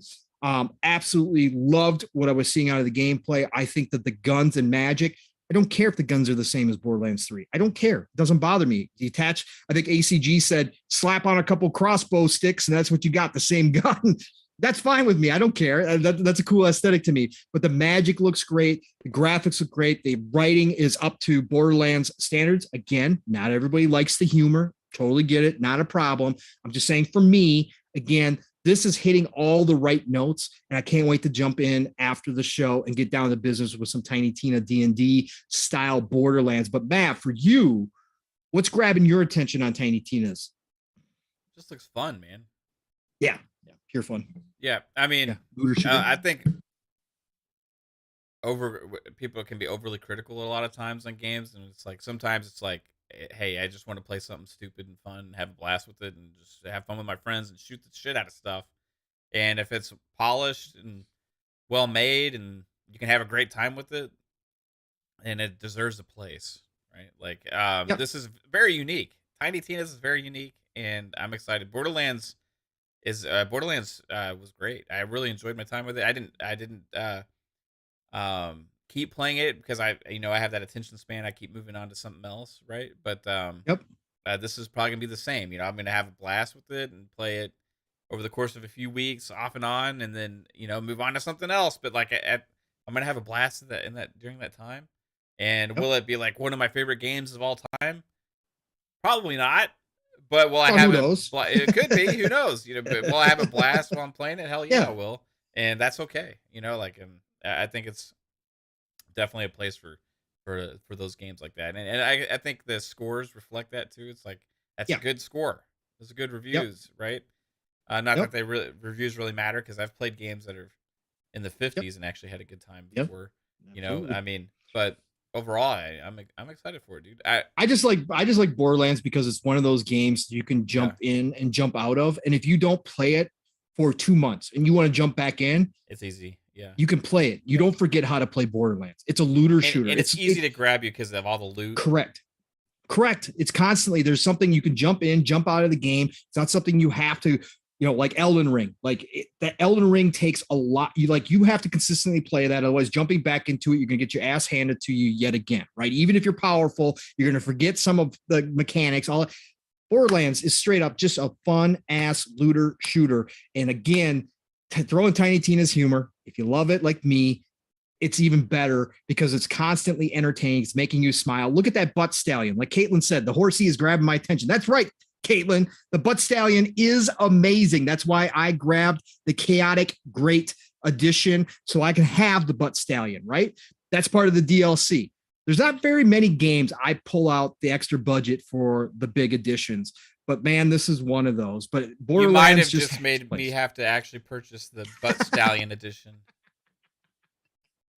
Oh man. Well, you get the season pass included in that as well. So you get the DLC. Okay. So it's $20 more. Meh. Yeah. Whatever. Is it? So did you get the? Is it the? It's chaotic. It's $70, right, for Series X and S version. Yep, I got the $89.99. The chaotic great. Okay. Yep. Chaotic great edition. Yep. Yeah, and you get the butt stallion with that. Get the butt stallion, you get the golden armor, you get all sorts of stuff along with the season pass. So okay. Get all the DLC. And you know that about Borderlands. If there's one thing about Gearbox, love or hate Randy Pitchford, look, they support their games, man. They bring out a ton of DLC for Borderlands. Like there is always something new to try out in Borderlands, which is fantastic these days. And like I said, for an extra $20, again, there's a lot of places that charge, what do we see? Ubisoft just charged what, $50 for Ragnarok? Is that right? $49.99? Bro, $20 nowadays for season pass DLC Borderlands. I'm all about it. That's why I did it. But yeah, I can't wait to jump into it tonight. I hope other people are going to jump in this as well. It sounds like there's a lot of people in this community that are actually excited for it. So cannot wait. Yeah. I'll be streaming it tonight. So yeah, exactly. Drop on in. Yeah, it'll be Steel, me, and Mav tonight. Maybe Kate, if I can convince her to play. Yeah. We'll see. Yeah. Get some loot. She might like it. It's first person shooter. It's fast paced. A lot of stuff going on. She might actually enjoy it. Borderlands. She hasn't played. That'd be pretty dang cool. I don't think so. Well, this would be the one to get her into it because she says she likes the butt stallion. Yeah. So she says the horsey is grabbing my attention, and all caps. What's up, Dave? I see you there, bro. How's it going, man? UK lad, Victor Click, Micah. Yeah, Victor Click, Micah. Yeah, everybody jumped in here. Yep, Umbra jumped in here. We had a lot of good people. Psychonauts jumped in here. Jasper says, by the way, anything below 98 is trash. Yeah. So there you go. Way to go, Jasper. That's the new bar set by Elden Ring. Yeah, that's the new bar. Elvin showed up in here too. Wonderlands is exactly my vibe. Borderlands, my favorite franchise of all time. Shout out to you, Elvin. I hope you enjoy this one too as well, brother. I can't wait. I'm excited as all get out. It's Timmy is here as well. It's Timmy. Good to see you. Anybody else jump in here? No, I think you got Victor Click. Rain G4 jumped in here. Always good to see you, brother, as well, jumping in. Where we're gonna go next, Mav? I forgot now. Too much painting on the brain. Big shareholder vote for Activision. Oh yes, the next part of the process. What is on the line, and what does this mean for the rest of the process? Will things unfold here?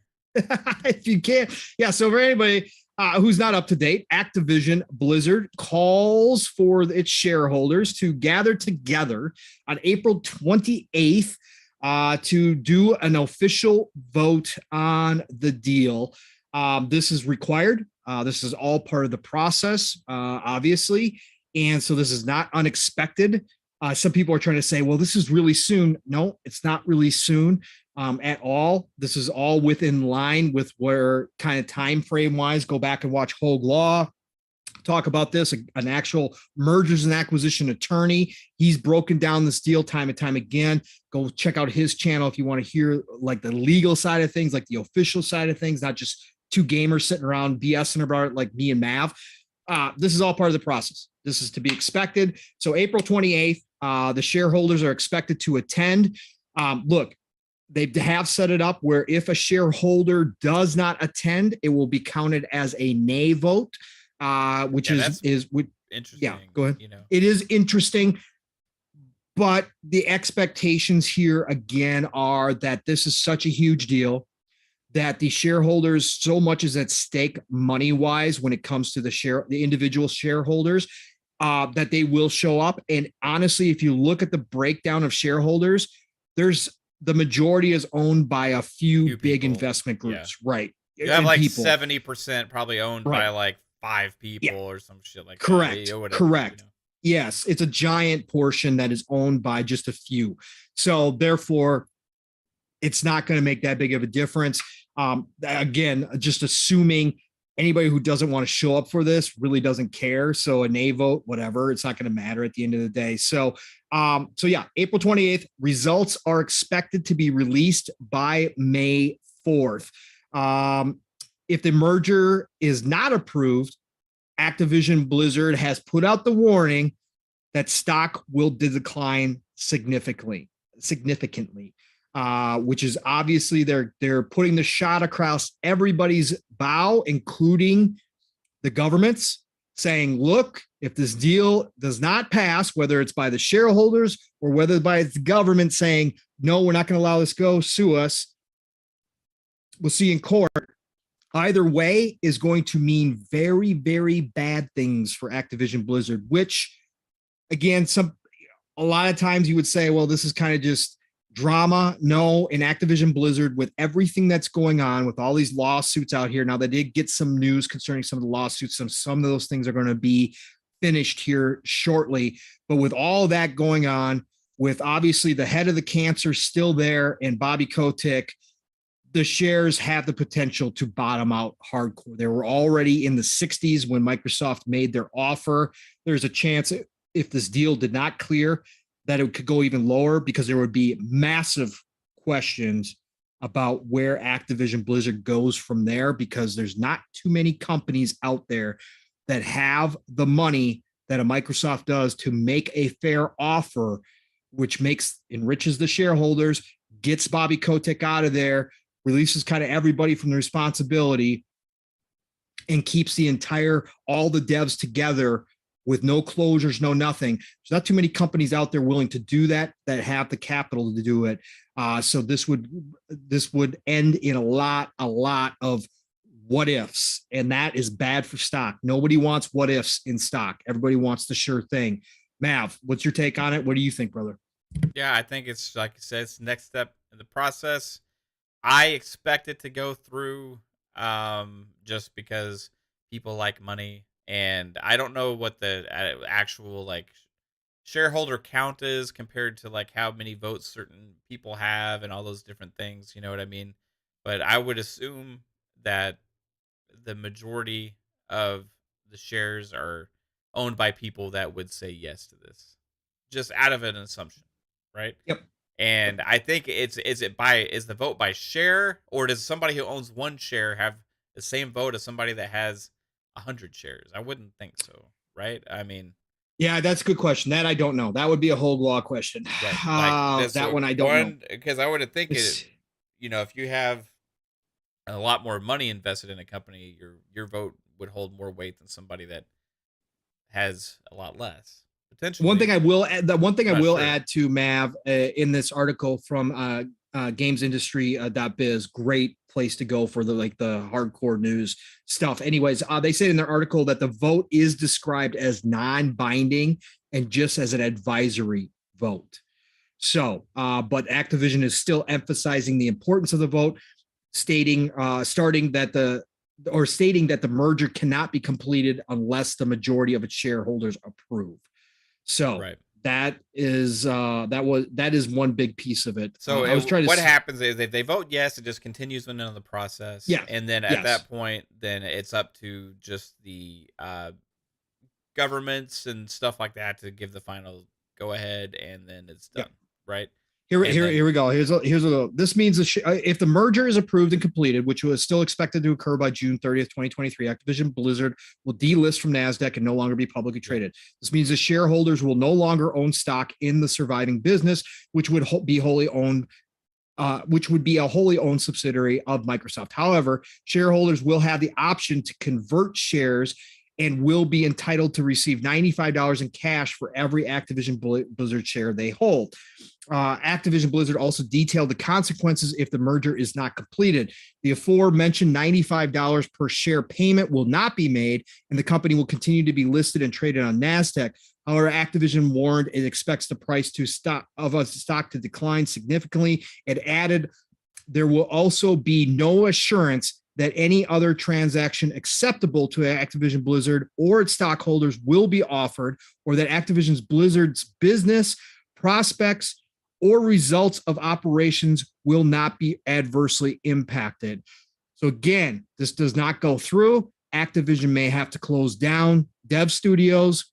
If its stock falls too low, they're going to have to trim a ton of fat, is basically what they're warning at this point.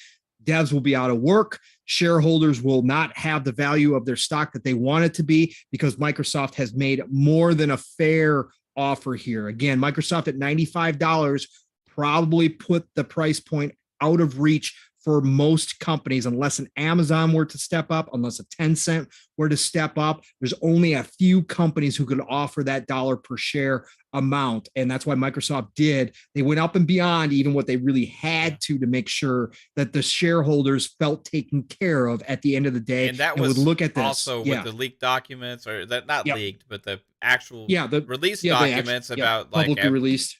About the negotiations and everything that took place, which they had to release to the public. There was a lot of negotiating that took place, and they got that significantly raised from the initial offer, which I believe was 80 per share, or around there, 80 to 85 or something like that. Yep. And they got all the way up to 95, right? Yep. So, I mean, there was definitely a back and forth, and they ended up agreeing to a number that worked conceivably for both parties now. So we'll see, if the shareholders agree. I would be very surprised if this doesn't move forward past this process. There's a lot of people out there kind of like, oh, I don't know what's going to happen now. Like this is new, but like, I think this was always expected, and is more of almost a formality. Now the chances are, hey, they all come out and say, no, we don't want to do this. Like, I don't know why they would, but the potential's there. So I guess that could happen. After this, I'm just curious about how long the process will still take, if it's approved, right? Because it does seem like, now I know this is part of the regular timeline, but it does seem like things are moving along pretty swimmingly. Because there are certain time periods where things have to happen. Like the government had so long to request additional documentation, otherwise it would go in as a non-decision, which means the deal would go through and they could come back later. Now they made the ask for the additional documents, which means the government is officially taking a look at this deal. So they will go through that process at this point.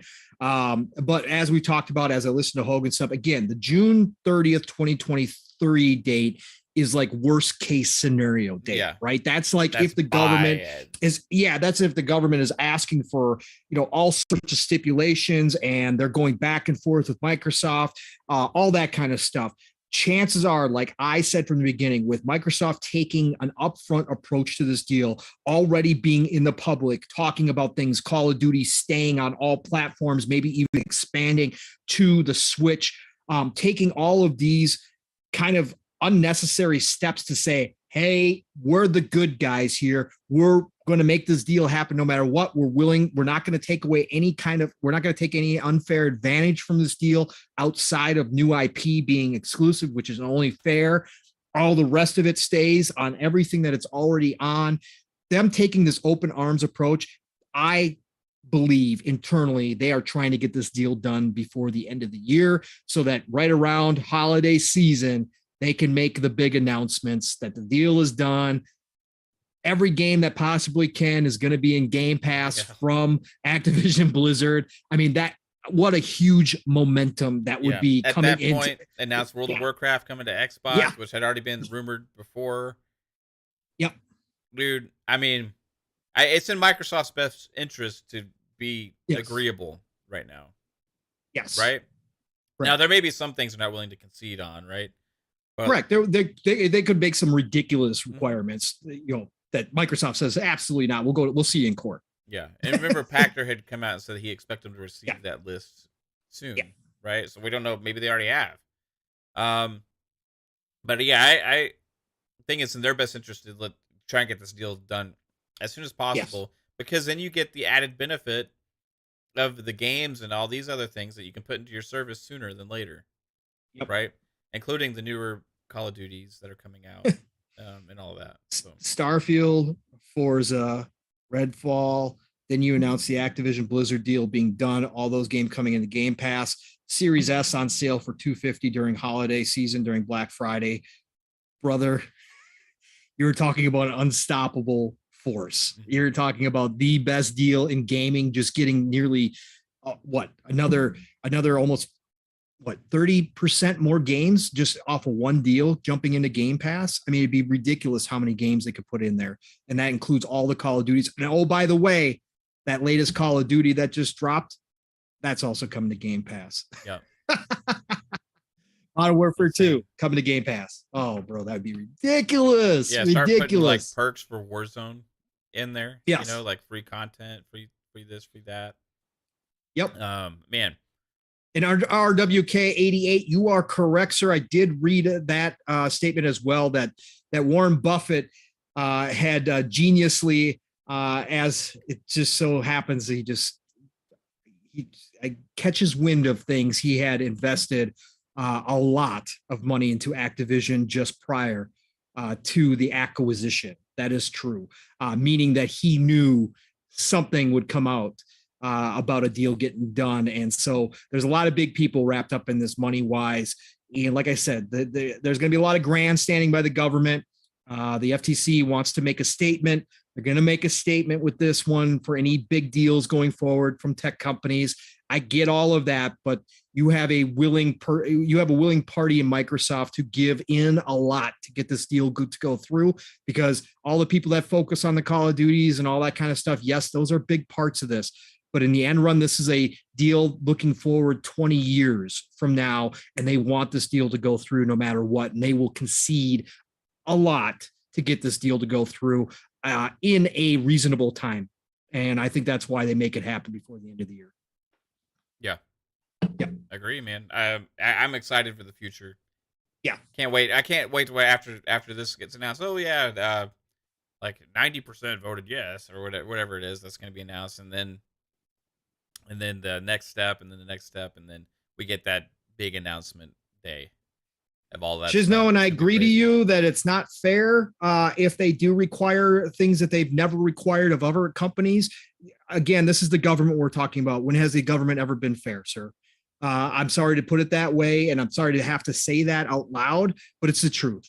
When it comes to these things, there's nothing fair about anything. And the government here is going to make a statement. And no, would it be fair? No, it wouldn't be fair. But the benefits, even if they can't keep certain IP as exclusive, the benefits long-term to this deal outweigh any of those IP 100-fold. Okay, in the eyes of Microsoft and Xbox and what they are looking at in their crystal ball in the future. So they're not thinking short term. So they really don't care about that stuff. But I agree, Shizno, 100%. It would not be fair. But unfortunately, again, government's never fair when it comes to these things. So that's the way when I look at it from my perspective, I'm looking at it as a consumer and as a gamer. And if I'm getting to play the games, I don't really give a shit if somebody else does as well. Right. Like, neither do I. And I don't care what Sony's doing, because again, none of it matters. It all benefits us gamers. Sony's going to be in their pond, Nintendo's in their pond, and Xbox is currently building their ocean. Okay. That's the way I look at it right now. And until things change, that's the way I'm going to see it from here on out. Me as a primarily Xbox gamer this generation, I am more than happy. I am rich right now, and because I see the future. Everybody can say, well, they haven't put out a lot of games. First party still slow, blah, blah, blah. I don't care. I know what's coming down the pipeline. Like Mav and I were just talking about. There's so much coming in this pipeline. I don't care that I have to wait. If you're impatient, I'm sorry. I know it's been a meme of Xbox. Just wait until next year. Just wait until the E3, blah, blah, blah. I get that. But at the same time, I have so much to play right now. I don't care. I just know that the games coming to Game Pass day and date that I pay $15 a month for are going to be so numerous the next 3 years alone that I have zero. I don't know how I'm going to play them all. Yeah. So I'm happy. I don't care. That's the biggest problem I'm thinking about is time. Yeah. Right. Constraints. And like, is there going to be like, am I going to miss something? Am I not going to get to enjoy something as much as I should have because it's going to be too much? I mean, that's a realistic thing now. It's crazy. It's already happening. Right. So it's just going to get even worse, but like, that's a good problem to have. You know what I mean? Like having to be more picky and choosy about what you play because there's too much awesomeness out there. Exactly. Yep. 100%, Mav. We are in agreement.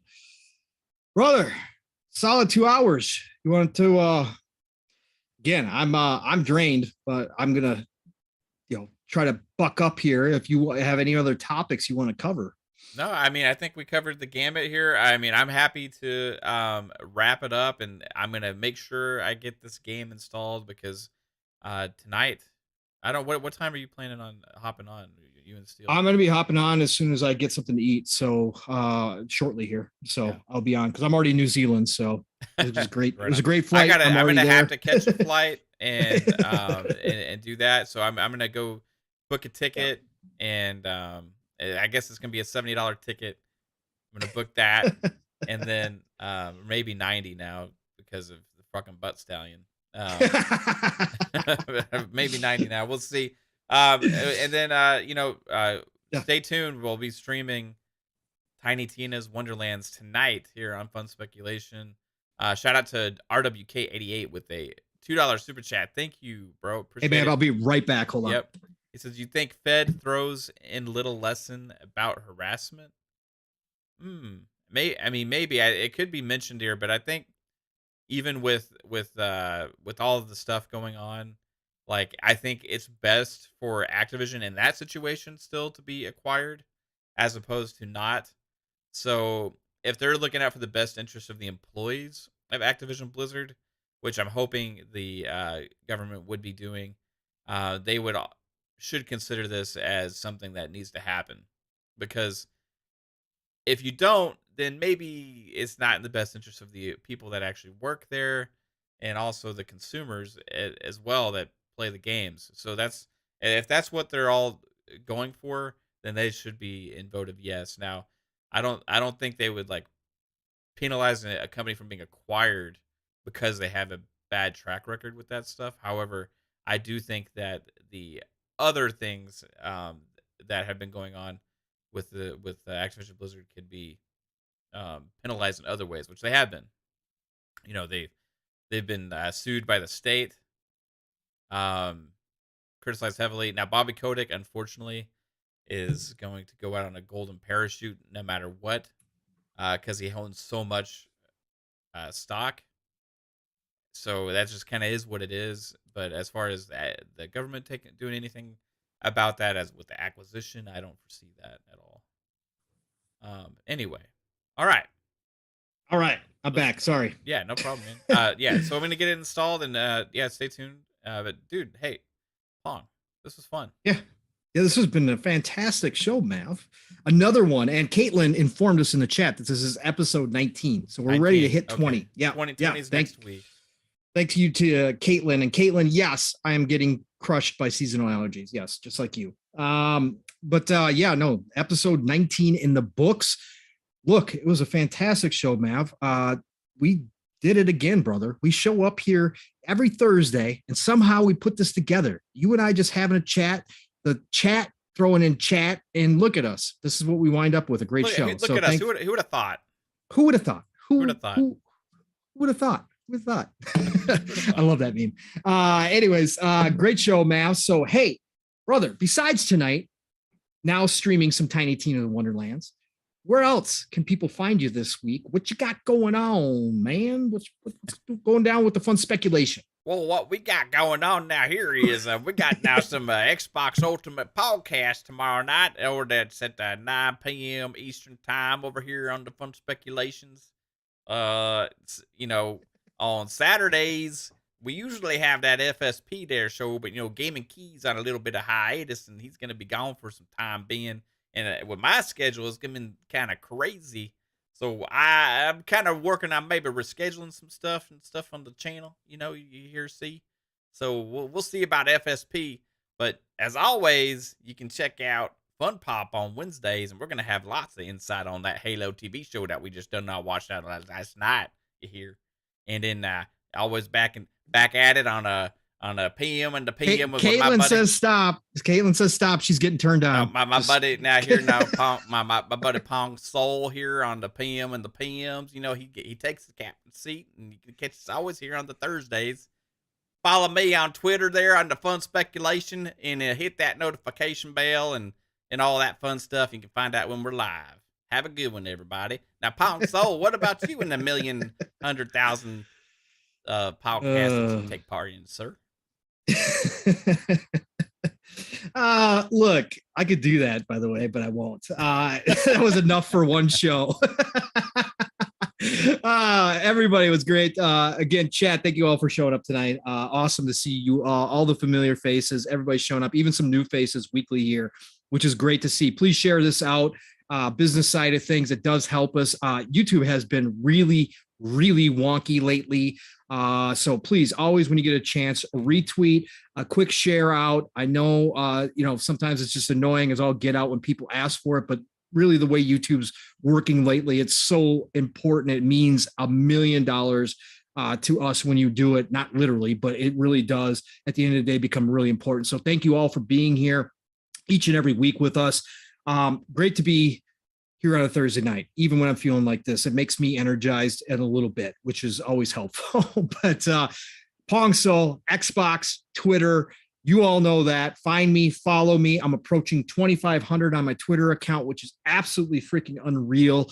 When I jumped into this community, I never thought there'd be a day where I said that 2,500 amazing people, yes, including some digital artists who want to make things for me, and yes, including some lovely females who, have OnlyFans accounts. Yes, all those are included in that 2,500, but mostly it's made up of amazing gamers from across the world. And to me, that is insane. I'm so happy for all this community. So please follow me. I will follow you back. I'm not as active as I used to be during the pandemic when it was at its height. Obviously, work is getting back to what it is, but I'm still there. I still tweet out things. I still try to retweet everything I possibly can.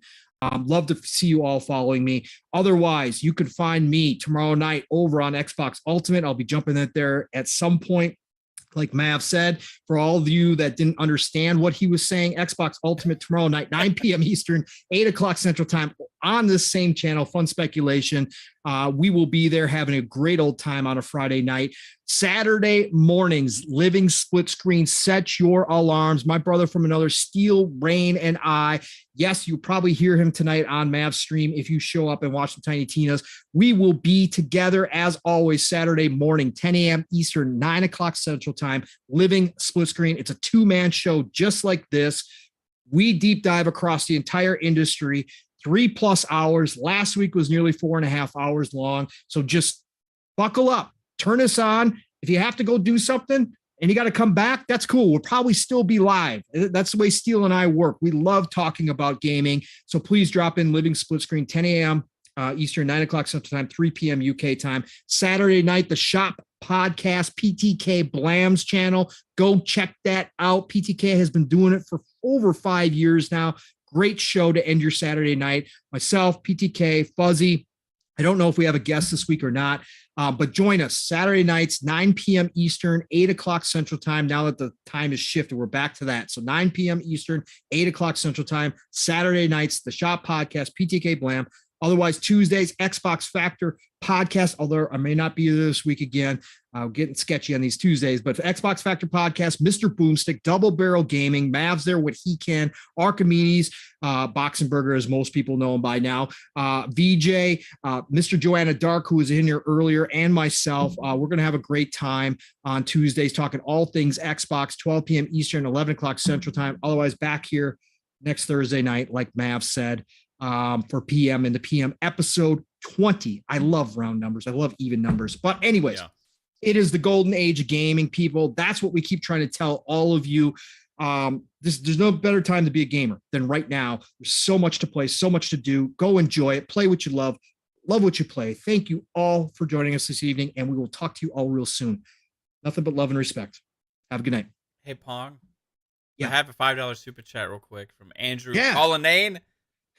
Thank you so much, sir. It says he paid for it. He says, come on, Pong, give us an accent.